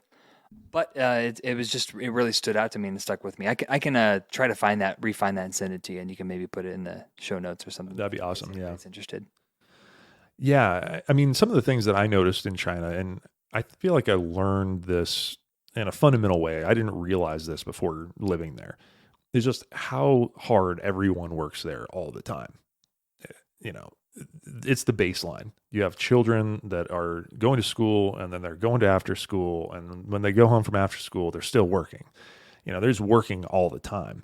And it's highly competitive, and their value system is on education. And I feel like that is, in spite of the fact that they're in this constrained space, they're still able to become innovative just through that amount of exposure to information. And I feel like if you had that pairing with a more of an open society where people could think more freely, then you have a bunch of people that are operating on the level of Elon Musk and creating massive amounts of value for the world. But instead, it seems like we're in liberal society, so there is room for some people to reach those heights of hyper creativity and hyper productivity. But the average isn't going to be there. So you've got this bifurcation between the average everyday person that is kind of just going through the motions and the super high level actors in the world and whatever they're doing. But if you want to fundamentally create entire groups of people that are the majority or they're operating at a high level, you've got to rethink the way you do education, it seems like. So, I mean, I don't think that we got that far off topic when we're talking about international relations and stuff, because it seems like it's at the core of everything. I mean, it's the core of democracy. If you want to have a democratic civilization that actually works, you need to have an educated populace. There's no such thing as a functioning democracy without it. If you want to compete on the global stage economically, how do you do that? Well, you have more people creating value in the world than your neighbor. It comes down to like every part of civilization is hinged upon that. And if you don't have a good system there, you're kind of screwed on everything else. Yeah, I think of that system like needing, there's like two categories that you need to create innovation. One is like that sense of like freedom and creativity, and like you almost need boredom as a space for like those ideas to pop up, which is like what you could argue the liberal societies, that kind of side, that part of the spectrum has. And then the autocratic states, on the other hand, you also need like lots of knowledge, lots of like data points like of knowledge. And then innovation comes from like combining all of the permutations of that. And so if you have like more building blocks, then there's exponentially more permutations of what those building blocks could be built into. Sure. And so like I almost see China is almost like adding more and more and more building blocks, so much so that exponentiality is greater in magnitude in the long run than like this creative freedom of like a liberal democracy. Alone. Yeah. Yeah. So I'm just like, that's just like a curious thing to, I mean, obviously no one has like quantified that necessarily, but that's just an interesting, those are the two things that I think about when I think about that, right? Because like my Hmm. students, we try to create that ecosystem where they can be creative, right? And I realize that they only have a limited number of building blocks because they're 17 and 18 years old. Right. They're very smart for 17 and 18-year-olds. And I didn't know shit when I was 17. Right. I mean, nobody knows it all ever, but you certainly know less when you're 17 or 18 than you do later in life, provided that you continue to learn and grow. So I think what you're saying is really insightful, that there's sort of this second order process that occurs when you have enough information inside a human brain where they're able then to make connections between things that they wouldn't have been able to make those connections between not having those data points. I mean, I've experienced that in my own life, as my experience has grown, and I've taken the approach of trying to learn as much about everything that I encounter as I can over time. So as I've done that, I find that I'm able to cross pollinate into more and more things that I've learned historically, and all these things kind of come together, and I'm able to be more creative. It's like this second order process. But without that data and just sort of empty canvas to work on, it's like, yeah, I'm not going to probably come up with anything that's that great. I'm just going to be like, oh, well, it's like I was creative. I made a novel shape. It's like, is it useful to anybody? Is it really, useful to you? Maybe, maybe not. But the odds of it being are far less than if I had this lifetime of experiences and data that I've accumulated and then can use in an ecosystem that does allow me to be creative with it. So it seems like you really need both to have maximal outcomes as a society at large. Because that's the other thing that I noticed about China is that people worked super hard, but they probably could have had better outcomes working less hard if they were thinking a little bit more outside the box and less rote memorization. But you probably over time, if you just work hard like constantly, eventually you're going to have enough connections to be able to be creative. So as a society, and if you're thinking about like a social brain across all the brains in a society, you're going to have probably these sort of meta outcomes as a civilization. Because I kind of think is society as this shared consciousness where all ideas are in an ecosystem and everyone's learning from everyone else, whether they realize it or not. And there's like these higher ordered ideas that are the result of the shared concepts that are just floating around in the ether of the social brain. So at any rate, I digress, but so it seems like education, something I want to circle back on is education and religion, because I think a lot of times those things can be diametrically opposed to one another. They don't have to be by any stretch of the imagination, but they can be. And in my experience, I think they were. So as somebody that comes from a religious background, and I think you consider yourself to be religious, how do you reckon with the conflict between a fundamentalist worldview, if you want to call it that? I don't know if you really associate with that, but that concept and the idea of trying to create thinkers that are going to be the most highly competitive, creative minds and be the best for themselves in society. I just want to get your take on that. Yeah, I think religion at its worst is the worst thing humans do. Think about all the wars we've started and all the bloodshed in the name of religion. Sure. I also think at its best, religion can be the most compassionate, inclusive, whole making thing that we as humans do. And so in my own like journey of like, how do I grapple with that exact question myself and my story and who I am? I definitely do not have like a fundamentalist lens at all. I would almost consider myself like a mystic, Hmm. in that like there's a sense of mystery and not knowing, and not knowing is like antithetical to fundamentalism. And like in that not knowing, one can encounter all of those things that make us most human. And so with that lens, that allows me to see in each human the good in them, the divine in them, the beauty that lives in them. And so my role as an educator then is to be naming that for that person and to be drawing that out of them and Mm. to be watering that and to be tending to that, whatever that may be. I have my set of like theological constructs and language that I use for myself and my own spiritual care, right? But like I'm not addicted to that terminology, to that framework, to those sets of ideas, because I do think that all of the major world religions have those, like the perennial tradition says that all great world religions are teaching the same thing. They're just all coming at it from a different angle. And like I think some different perspectives have better language and constructs and metaphors and parables for certain concepts, and some have better ones for other things. And so like I use the ones that are useful to me when they're useful to me, if they're the ones that I grew up with. And when they're not useful, I lay them down and like try to find something else that's even better that leads me to more love, or to creating more love, or to inviting more love into the world, or compassion, or more oneness, or if it comes to dealing with suffering, for example.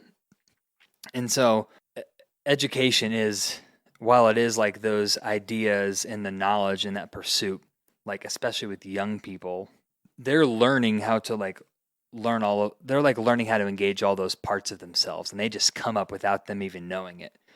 And so for me it's a gift to be able to interact with them and to be able to be a truth teller to them in those situations, whether that's like, one of the biggest compliments I received this year from a kid is, and he doesn't like me. He goes, "Mister, you just said what you needed to say, and you said it so nicely." And I forget what was happening, but it was some sort of the sense where like they had some work time, and or I was like trying to give like 3 minutes of instructions for their hour of work time, and he was like probably having some sort of side conversation about something that happened at lunch because the class was right after lunch.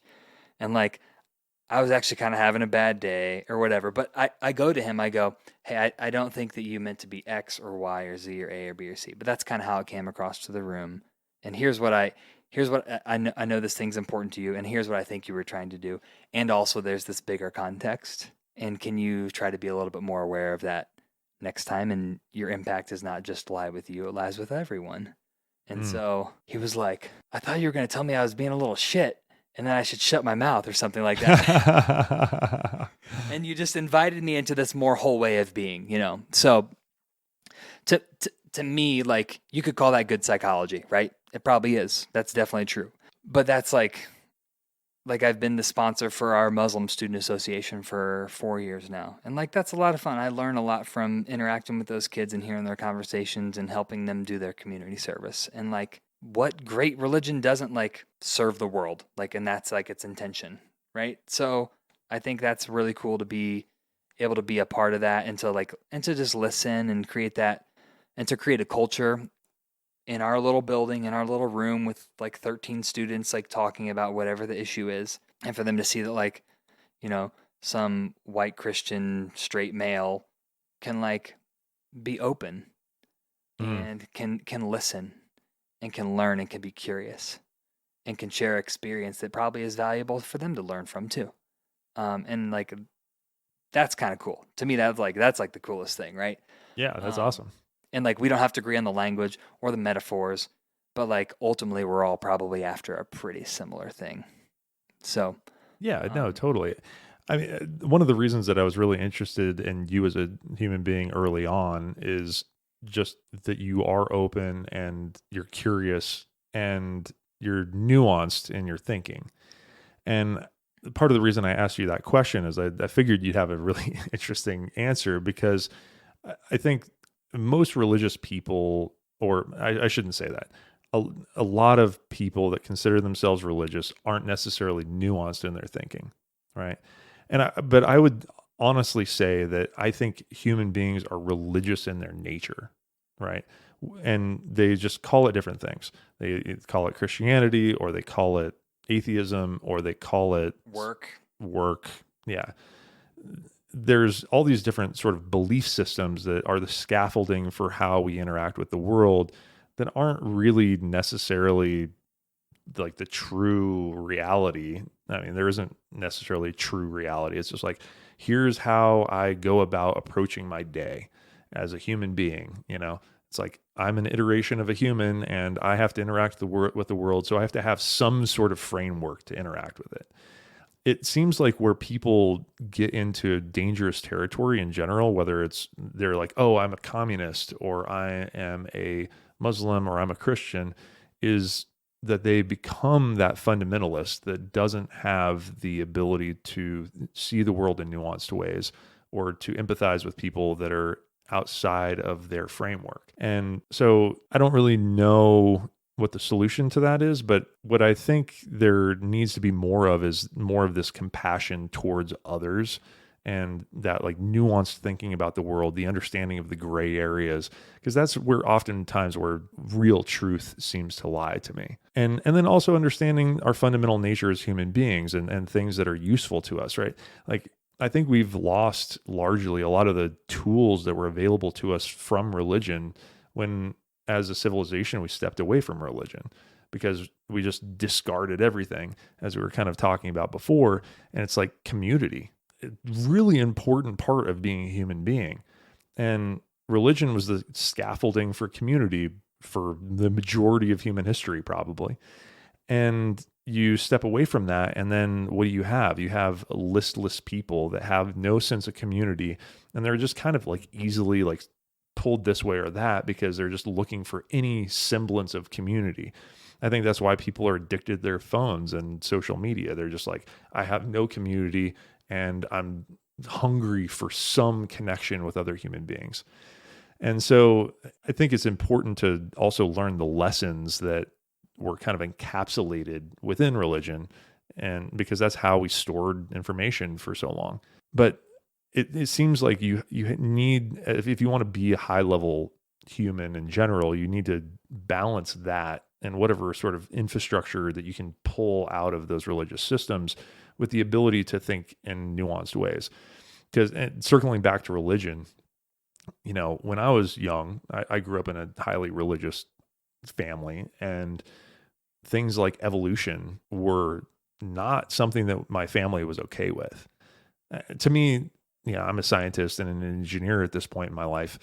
Evolution is just a fact. I can deduce that through observations of the world. I don't need an opinion or it's not really up for debate. It's just there's facts of the world. But in my education, there was this real strain between my family's belief and what I consider to be a fact. And I could name numerous different examples of that, but that's just a really stark one. And I think that fundamentalist viewpoints in general tend to come to a point where the facts or the science or the observations of the world as they evolve are going to become diametrically opposed with this rigid system that can't evolve. And so I'd be really interested to get your opinion about how, as human beings that are trying to operate in the modern world and are trying to have community and are trying to preserve the things that were so good about religion and human civilization and gave us some meaning and culture and community, while also being nuanced and understanding that the world is gray. Like, what does that look like to you in the modern world? I mean, because I feel like you've kind of grappled with that internally. Like, what does that look like? Oh man, I don't. That's a big question. I think I could speak for me and what's worked for me, and I think Sure. I think most of the time, like to connect with what you were saying about folks who identify as religious, and I do agree with you that humans tend to be religious in some form, whether that's our routines, our patterns, our disciplines, our orientation towards living a life. I would agree with you there. And so I think the thing that when people who identify with being religious, I think what they get wrong is they try to propagate their ideas. They say, hey, here's what has worked for me. This is how it works. You need to do what worked for me. And so you get like proselytizing and let me convince you. In life, I don't believe in giving advice. I don't believe in trying to convince anybody to think what I think.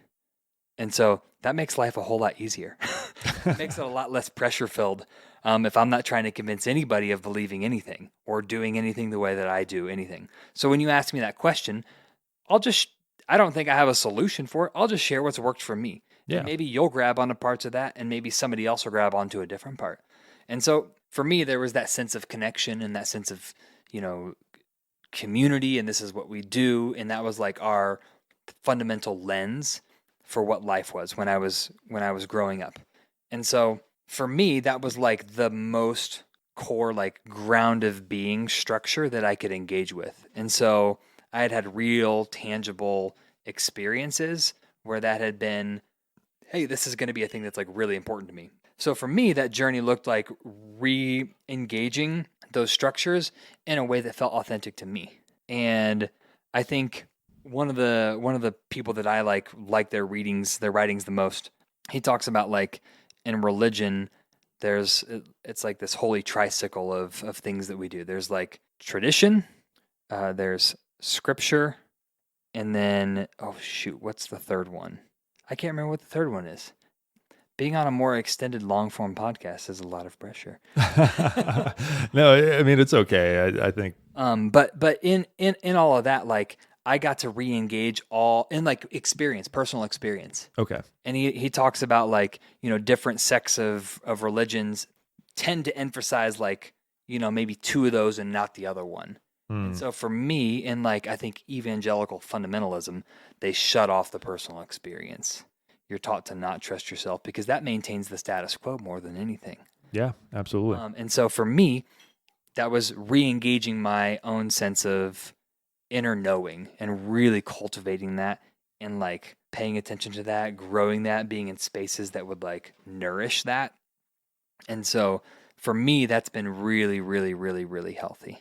Is to engage that inner experience for me to be able to trust my own self. And so, you know, having a community around me that like nourishes that thing in me, because that's what I needed, was a really healthy thing. And I think people can find their connection in a myriad of ways. And religious community has been a great context for that for me, in a really strong way. I also like, just to share a little bit more about my story, like I wanted to have like people that I was going to church with, air quotes, to be like people that I would call up on a Friday night. And like that I'd want to hang out with and like have a beer or something, you know? So I was just like, that's what I want. So I'm going to like just find that, and whatever that looks like is great. And if it's feels awkward, then like, I don't want that, you know, like that's probably not going to fit my full expression of who I am. Sure. And so I just like found my people. And that's actually probably the biggest reason I stayed in Denver after that year at grad school, was because a lot of the transformation that was happening there was like, was safety. And when we live in, so I do think I have some things that could be good to lift up for people to think about. I think number one is we live in like such a soundbite, judgmental, black and white, judgmental culture, just to find spaces of safety. I think people need safety. I think our connection to social media, it's always like post, get likes, have the right thing. Like, what's the soundbite? Like, are you on this side? Are you on this side? I just think to be safe, to just be, I think that is something that a lot of people, as someone who's like led a small group of people for 8 years in a community and have seen people come in, and I think people just need safety. Healthy relationships in general require safety. Yeah, they really do. And being married to a counselor, she demands safety, which is good because that teaches me how to be a more safe person. And being a good educator, like I've needed to be a safe person for students, because students have to feel safe before they can learn. And then I think from that safety, like I think we just need friends and pals and people that we can like be ourselves with. And I think that comes from safety, right? Like if you think about all the different kinds of relationship, you know, partner, parent to child, boss to subordinate, like teacher to student, a lot of those power dynamics can be kind of weird. But in like a friendship, there's just complete safety and acceptance. And that's why friendship is like the crown jewel of all the kinds of relationships, is because as soon as a friendship is like, hey, you can't share this thing with me, and I like reject it or try to correct you or try to get you to believe something different, then like the friendship's not going to work. If you're in like a Right. marital relationship, like, well, there's like some sort of commitment, and like whether it's like legal or spiritual or both, that like maybe you want to engage it for a little longer than maybe what you would if it were a friendship. Same thing in like parent child or like teacher student. Like there are some kids that I know they want to get the heck out of my class because they don't like. That's okay. There's always kids like that, right? And then same thing with like boss and subordinate, right? Like those are relationships that there are power dynamics that make them less likely to be safe. But I think friendship is like one of the most beautiful things we can experience as a human. It's super fun. Yeah, no, I wouldn't disagree with that at all. I also, as a leader of people in a corporation, I think one of the most fundamental things of being a good leader is creating a safe environment for people to be people. Because I think there is this idea that you've got unhealthy power dynamics are the norm, kind of in just all types of relationships that aren't friendships in our society, and probably many others. But what I find is that when I create really safe spaces for my team to operate and to come to me with problems or information, and they feel free to come and voice those concerns, we're more effective as a team. We're more effective interpersonally. They're happier. So I don't think it needs to be that way, but yeah, the tendency is towards weird relationships in those categories of things. But I think as we evolve as people, I think we should be striving to be closer to a space where people can be really good versions of themselves, but also open simultaneously. Because we do seem to be in a paradigm where judgment and kind of leveling some sort of like shame against people is the norm, and otherness is the norm. And this is something else that I wanted to talk to you about religion for. The reason I wanted to talk to you about religion is because there really seems to be an otherness that is created in society between people that identify as being religious and people that don't, right? And there's sociological systems that are built around this. There's political diversification that is built around this.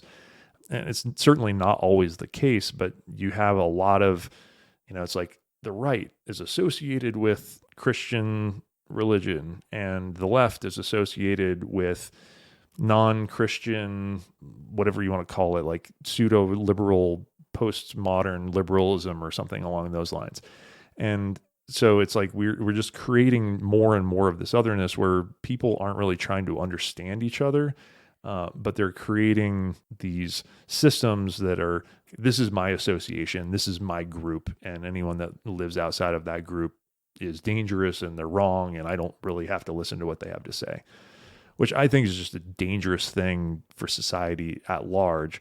So I want people to understand, and I want myself to understand better how people that are walking through the world with a strong religious viewpoint are relating to each other, their work, everything around them, right? Because I think that understanding like will bring people that aren't in that context more empathy towards those people, and hopefully the other way around. I think empathy is cyclical.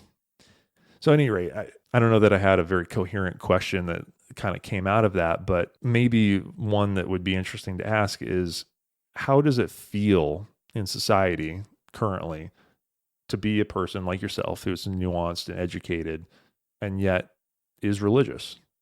Is it alienating? Do you feel judged by a lot of the people in society? Like what's the experience like? That's a good question. I think at face value, a lot of the things that I would maybe identify with, I don't lead with. Obviously, I let them maybe come up more organically when I sense like that I can trust someone, or that there's safety, or that I can express a part of myself. Not that I'm like actively hiding parts of myself, but like for a long time, you know, I think to share a little bit about my story, like growing up in evangelical fundamentalism, and then I going to a pluralistic, large urban high school, the juxtaposition of those two things, I felt like I was living in the tension of that. And a lot of times, like my friends who were like the pastor's kid or someone else or whatever, like they were less what that culture, the evangelical fundamentalist culture would have called, they were less Christian than maybe like my Hindu or Muslim friends at school. Mm. And so that has kind of been like a defining tension for me. How do I make sense of all of this? That these people are more compassionate and more loving than people who claim to like profess the same thing or whatever, the churchy language you'd want to use. Sure. So that tension has really guided just my whole life story. And so I think I don't like so much of the fundamentalist thing always has to happen, or the church thing, even if you just would want it to open up, has to happen under like the church's name or the church's banner. And why can't like good things just happen for their own sake? And so I don't feel necessarily a need to like label myself as religious or identify myself as religious. Certainly, if you were to like put me in a corner and like be like, what are the 10 most important things about you? Like that may show up somewhere on the list. I don't even know. Like I just made up that question. that may not show up on the list. I don't know. But like that's certainly a core part of me, but I just don't feel the need to just be like so aggressive with like my identity all the time. So I think one, a sense of deep security and knowing who you are is that I don't like need that external validation, like, oh, I need to like, find the other teachers at school who are Christian. That way we can like pray for the students. I don't have to like have that little flex in my own heart for myself. Like I don't need, Right. I don't need that, not even for myself. So I think a lot of times people will get to know me and sometimes they're like, I don't know how to make sense of you. Those are the best types of people. Yeah. Yeah. So like me and this Catholic guy at school, we would always have these jokes of like, yeah, we work with a bunch of like, socially conscious atheists, and they don't know what to do with us religious guys over here who like drink beer and are like, super liberal when it comes to like a lot of our things. Like when it comes to economic policy, I'm not necessarily super liberal, but when it comes to social policy, definitely very liberal. So like they're like, what do I do with you? You fit in the box, but you don't, but you do, but you don't. And so like, honestly, that's become kind of like a fun thing for me, be able to like defy someone's conventions if they're curious. Sure. And so to go back to your thing about like, religion and like people sometimes having an antagonistic posture if they are religious towards other people who are of a different belief system. I just think curiosity is like such a great value to have in life. And so I'm just always like curious to hear about people's experiences and to learn, like to you say, like what you were saying, to learn more about their experience and their life and their view and their perspective on things. And I think when we have more of that, then the world is more connective and the world is more compassionate. And so to be a religious person, I just try to like be that curiosity, because that sometimes is antithetical to what they think religious folks are or could be. And so I'm fine if I fit inside a box, and I'm fine not fitting inside a box. And so like my identity is like pretty stable and pretty secure. And so I think like that makes it pretty easy for me to navigate the world. Yeah, which makes sense. I mean, the people that are confident in who they are, it's much easier for them to have a nuanced or compassionate view of other people because they're not necessarily seeking validation in those experiences. They're like, yeah, I'm comfortable with who I am. You can be who you are, and that's okay. I don't need you to be like me to validate my fragile view of myself, whether that's like I'm a social media influencer or I'm a proselytizing, whatever, check the box religion. It all sort of fits into the same category as far as I'm concerned, where you're trying in some way to validate your own worldview and give yourself some feeling of coherence. But if you are confident or comfortable with who you are in the general sense, you're much more able to just go through the world in a more curious way. And I think what you were saying about curiosity is really insightful, because I think a lot of what I see that I don't like about religion is a lack of curiosity and training people that there are certain things that you shouldn't be curious about. And my religious upbringing, I think that was one of the things that drove me away from religion, is that there's a lot that would, I was a questioning person. I always have been. And I would ask certain questions, and there weren't answers that people were really willing to even explore. Right. And I'm like, okay, well, there's fundamental things here that I'm observing that don't seem to have internal coherence. I'm a young person. There don't seem to be any answers. And the people that are preaching this to me certainly don't seem to have explored this even at the level that I'm questioning it. So, discard, flawed system. And I guess I also developed a perspective that it's dangerous not only to individuals, but to societies to have any system that discourages people from being curious and open to exploration in general. And I mean, I think you could look at North Korea or any totalitarian state and see the nth degree of philosophies that kind of encourage people to be closed and to only just follow versus think. And I think religion can definitely be employed. I mean, air quotes religion. Yeah. Any system of human thought that is really rigid can be employed to kind of enslave people. So, yeah, and religion should be setting people free. Setting them internally. It should be setting them free, not in terms of oh, your civil rights, you should be set free, but in terms of your sense of yourself and what you thought you had to be or who you thought you were. It should just set you free from any expectation of who you are. Yeah. So. Agreed. Yeah, if it's not doing that, then to me it's not religion. I think for me, religion has a lot of baggage, so I use the word spirituality. Yeah. Just because religions do tend to be more constrained systems of thought in my experience, or at least the way that we utilize that term in society at this point in time. It's like when I say religion, I think, Islam, Christianity, check the box, whatever you want to call it. And they all have their shtick, and that's what they're sticking to. And it's sort of an immobile thing. It's like a monolith in time, and it's not really like a system of thought. It's more like, hey, this is what we think, and that's it. But that's probably just language and how we use it, right? One could call anything a religion but to me, religion is just a belief system, I guess, at the end of the day, if I were to have to define it. And which is why I said that I think that people are religious in their nature. You can't really operate without belief systems, for better or worse. And, I have personally experienced the detrimental side of not having rigid belief systems in some ways, right?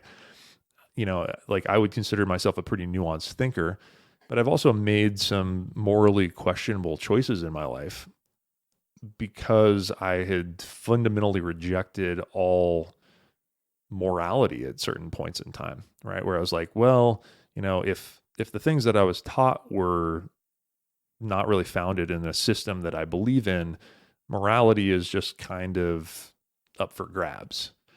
And so it took me a lot of personal work, and I'm still probably working through this, to develop systems of morality or behavior, whatever you want to call it, that actually reflected good outcomes and relationships that I actually wanted to cultivate, and a nuanced way of working through the world.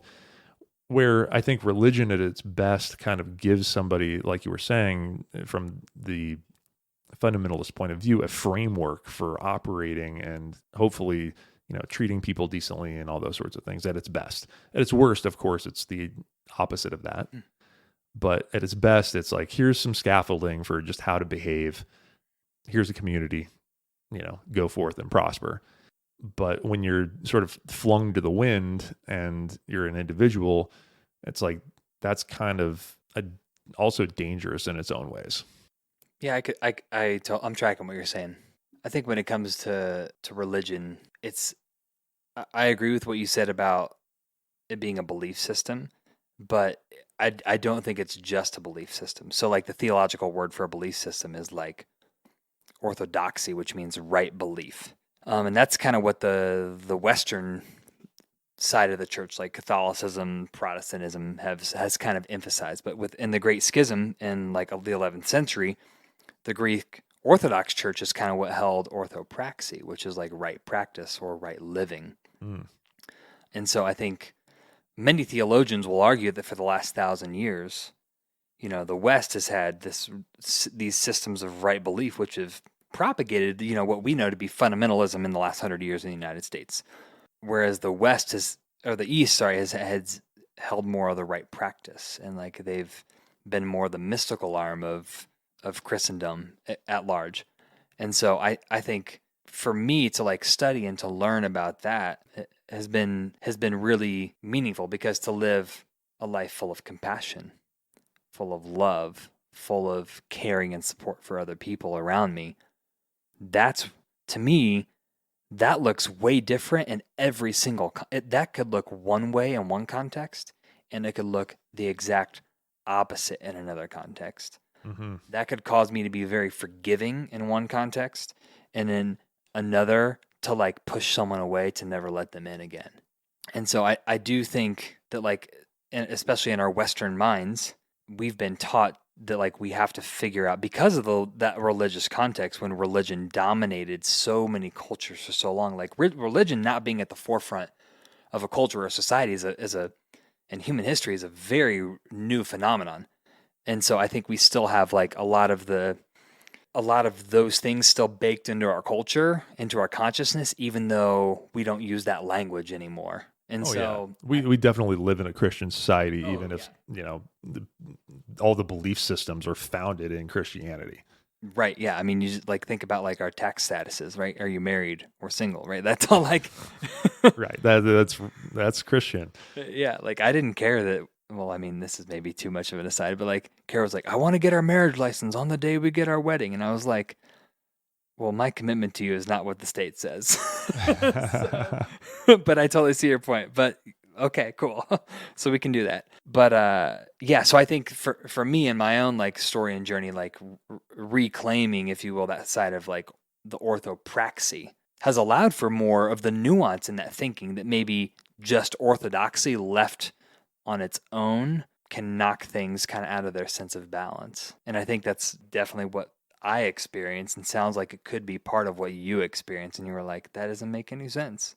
And I think that's 1,000,000% valid. And like so many people have experienced that. And that's too bad that like, I hate negative experiences in general. Like, why do there have to be negative experiences, It's part of life, probably. Yeah, true. But yeah, I mean, in a way, it definitely shaped who I am. And I actually really value the experience, because here's what I honestly feel like I gained from it. I was operating within an extremely rigid system that, in the context of living in a more broad viewed civilization, it was kind of easy. It didn't take like an intellectual genius to identify the discrepancies in the system, right? It's like, this doesn't add up with that. I think any religion that you probe at long enough is going to have some pretty obvious things that just don't logically add up. So if you're coming at it from the tools of logic, and that's just the way that my mind operated, it wasn't long before I was like, hey, there's some fundamental things that just aren't tracking here. And What were those things? I mean, Sorry, I've been trying not to ask questions Yeah. to your podcast. No, feel free. I mean, this is a conversation. Some of those things for me were the concept that God is fundamentally compassionate and loving in a pure 100% way. And simultaneously that God is all-knowing, meaning that God understands the outcome of every action of every human that will ever occur across time, ever. and God is perfect.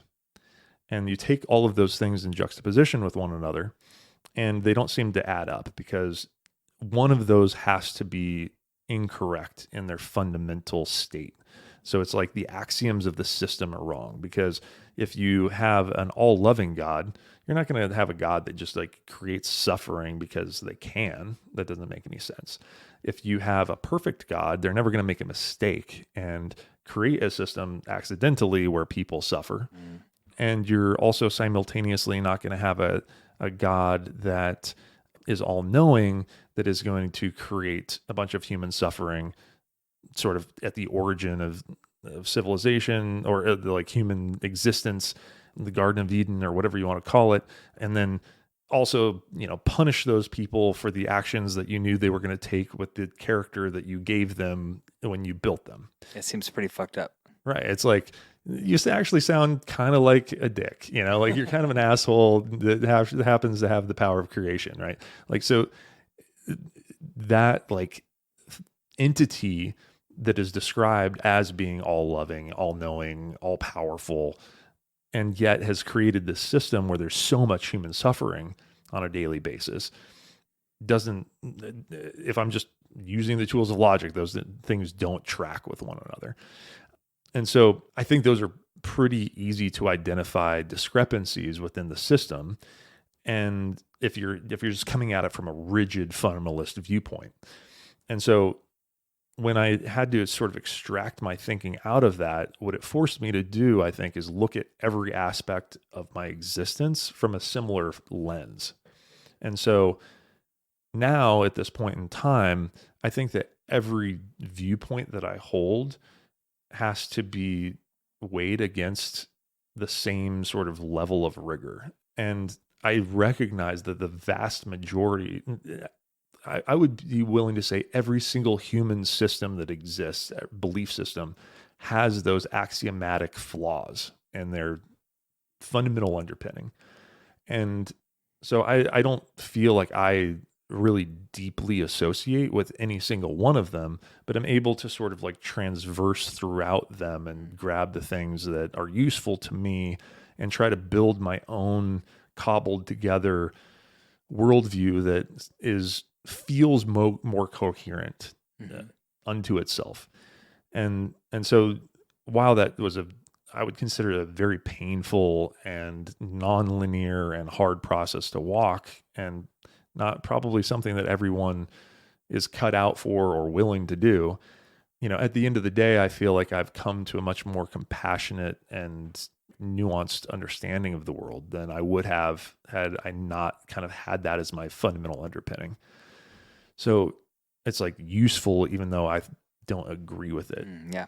And I also feel like now that I am coming at it from this more nuanced perspective as an older person, I also recognize the value in a lot of the things that were taught to me through that system, right? It's like, I'm like, well, the system, if I just take it as a coherent whole, is flawed. It's like, as a young person, I'm like, well, if it's flawed, I cast it out altogether. Like, get this out of my face, But as an older person, I'm like, well, the description of love in the Bible is pretty cool. It's like, love is patient, love is kind, love is all these different things, right?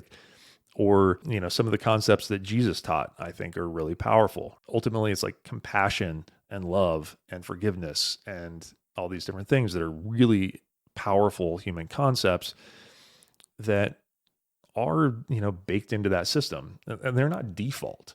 Right. And I think that's something else I realized that after stepping away, right? It's like humans don't just like have these concepts floating around in their head when they're born. They're kind of taught to us. And some other systems of thought don't have those concepts at all. It's like in North Korea, things are so utterly brutal, and just the concept of love between individuals and between an individual and the universe doesn't exist, right? So it's like just that as a concept. I'm like, all right, I gained a lot of personal value from those fundamental concepts that are baked into that religious system. So I probably got a little bit away from your original question, and I think I might have even forgotten what it was. But I think it was, The what que- were the things that I identified as incoherent? yeah, that was the question. Yeah. Um, I was just curious to hear more specifically. yeah. That was great. Thanks for sharing that. Yeah, of course. Yeah. So to circle back on the curiosity bit is, for me, the conflict between religion and education was, I wanted to learn everything that I could about everything. And religion did not create an environment where that was okay. And so, as a curious mind, there was this conflict between religion and education. And I call education this, it wasn't just school, it was me trying to figure out what the world was comprised of, what was right and wrong, what, all the fundamental underpinnings of everything. So, I felt like for me, in order to become an educated person, I had to reject religion. And that's why I don't call myself religious at this point in my life, but I consider myself spiritual, because I definitely have what I consider to be spiritual experiences and connection with the universal divine, whatever you want to call it. But I don't have language associated with a religion that I use to describe that experience, even though I think a lot of religious people are having very similar experiences. They're just calling it something different, using different terminology, because they probably have different life experiences that led them to be more or less comfortable with certain terms.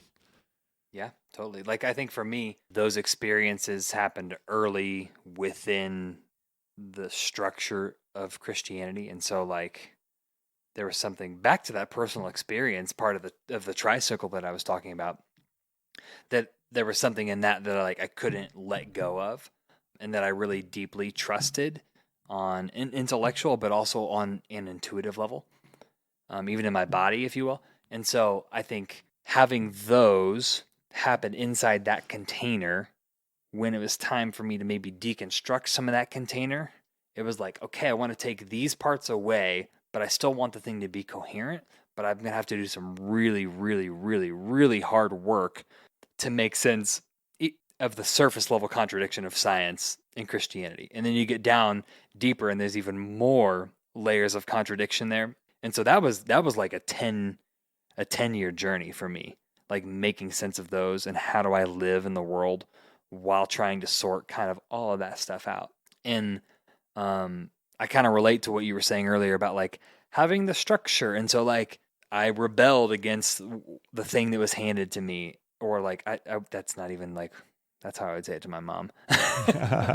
That's not the language I would use, but like from like an insider perspective, like that's what it would look like to someone, was that like, oh, you were rebelling against God, or what, whatever like Sure. existential language they would choose to use. And so I think for me that was like almost testing out what works for me and what doesn't work for me.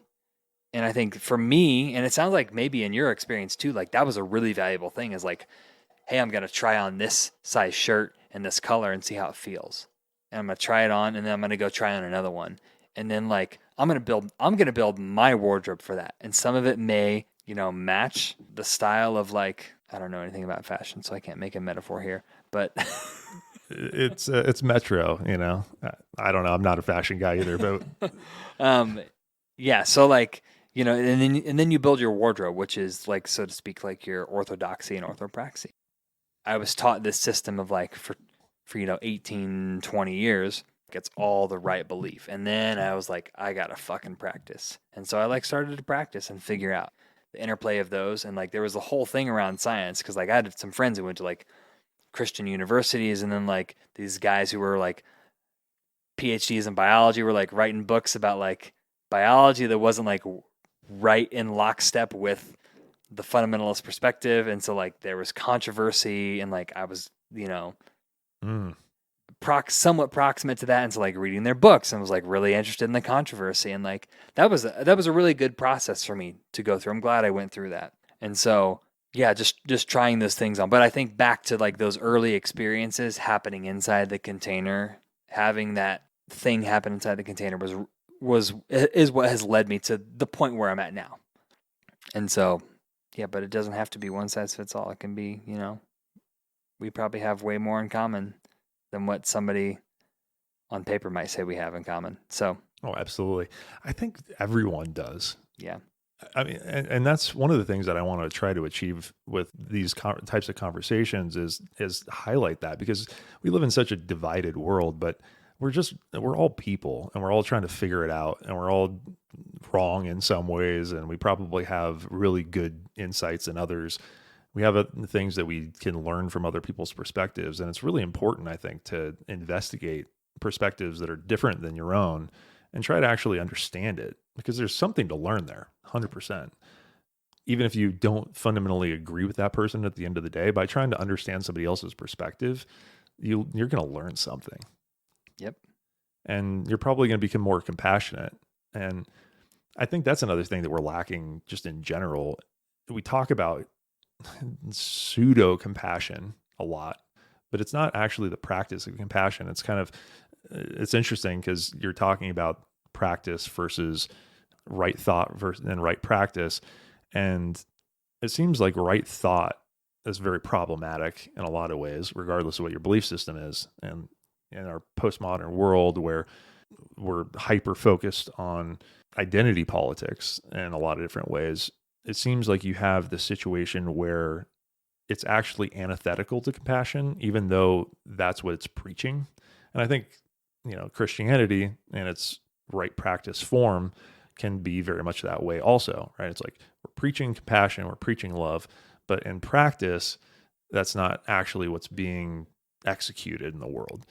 And so it seems like any type of system can have that as its character. It's like, oh, this is what we stand for. We stand for compassion. We stand for the rights of all people. So we're going to associate with the right thought of hyper liberalism, and we're going to then alienate anyone that doesn't think exactly like we think. And we're actually going to do aggressive, non-loving, non-accepting things to those people, and still have it in our heads that we're somehow compassionate. And, you can have that from any perspective, but it's interesting to sort of observe how two different, very parallel worldviews can be preaching something while not actually practicing it. Where it seems to me like the mystic perspective, kind of like what you were describing before, is the perspective of practicing a life that is centered around certain types of concepts and having that be kind of the core versus my ideas are right and yours are wrong. It's like I'm trying to practice compassion. I'm trying to practice mindfulness. I'm trying to practice whatever it is that you in your religious system or spiritual system think is valuable. But by practicing it all the time, you're bettering yourself and you're bettering the world around you, versus the concept of having a belief, I am therefore exuding it in the world. Because to me, that's where a lot of people or a lot of systems kind of get it wrong.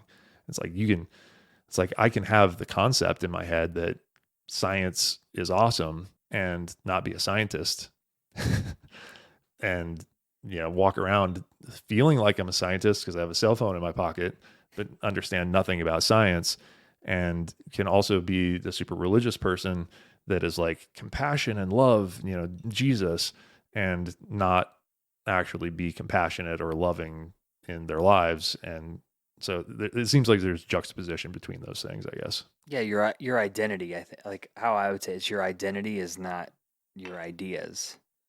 And like people get so attached to like my identity is my ideas.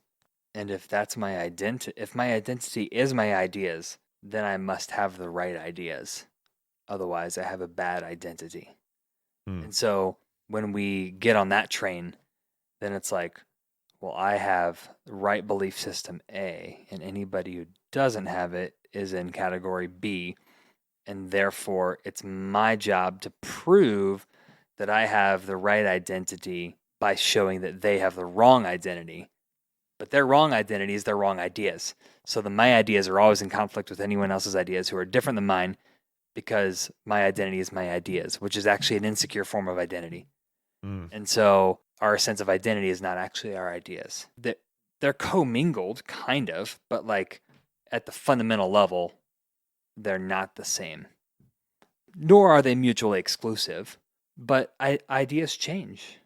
So does identity, right? Yeah. And I think when we live enough life, we see that. And when you've lived enough life to see that own contradiction in yourself, then you can have more compassion for where someone else is at. Because when we have idea A and we think that's the right idea A, and we're trying to convince someone else that idea B is wrong, and that's the game that we're playing, we only become the same thing that we hate in idea B. Right. And often, and most of the time, we become a worse version of that's more hidden in shadow and more complex, and also therefore like more fucked up. Right. So that's a really interesting point. I think you said it extremely eloquently. When you approach it in that way, you become the worst version of the thing that you hate. And I think we see that everywhere. I think that we see that in modern society. I think you see it in this whole concept of fighting against racism, and you end up with racism as the result, which is a weird outcome. You're like, how does that happen? And but it's buried in this concept that that's a whole other podcast, man. Like that's a whole other podcast. Totally different podcast. But yeah, I mean, but I think these are still religious systems. You have a belief that is so rigid, and your identity is associated with that belief to such a strong degree that in order to maintain your sense of self, you have to try to negate any perspective that is different than your own. Where an identity that is more associated with growth or experience or right practice, if you want to call it that, in the terminology that you used, it seems a lot more robust and a lot more flexible and able to interact with conflicting worldviews without feeling like everything's coming crashing down around you. And so you're able to probably commingle with other humans and come to more of a nuanced understanding of how to interact with people that aren't exactly like you, because turns out nobody's exactly like you. So right. Good skill set. Yeah. I think another way of like saying that with ideas A and ideas B is that that's why like one of the first things I said tonight was like, I believe that there's shadow and light in everything. And then we need to acknowledge both of those. And because if we only acknowledge the light in our perspective or our view or in ourselves, then the shadow starts doing some weird things and it goes to work and we're not even aware of it. And so by starting off, by having that be your initial posture, is that like, yeah, I think there's a lot of good. And like, let's acknowledge like the things that are like maybe not perfect or figured out in this perspective or this idea, or like just me and myself. That posture of humility can just create a much more fertile soil for dialogue, for human interaction, for human connection, and for love and compassion and whole making to flourish between people. Yeah, couldn't agree more. And we're like 2.5 hours in, and I think that was a pretty eloquent thing that you just said. So it might be a good place to cut it off. But I would like to give you just the opportunity to leave the conversation with anything that you'd like to say. I mean, if you want to plug anything that you've got going on in your life, if there's ideas that you want to share, I like to kind of give an open platform. If not, it's cool. We can clink glasses and close it up. Well, the least illustrious guest of all time has no ideas to share. So definitely not the least illustrious, but I really appreciate you coming on. It was really a pleasure, and I hope we get to have more conversations like this, and we'll share them. So thanks for having me. Yeah. All right. And with that, Alex has left the building, and that was a really cool conversation. I think we covered a lot of interesting territory. Alex is a really unique thinker, and I appreciate his time. Hope you enjoyed it as much as I did. If you enjoyed the show, please like, subscribe, give us a share to any of your friends and family that you think might like the show. All that stuff really goes a long way here in the early stages of the podcast, and really appreciate your guys' support. Also, feel free to reach out to me. I would love to hear your thoughts on any of the material that we cover, and look forward to interacting with you guys. Over and out.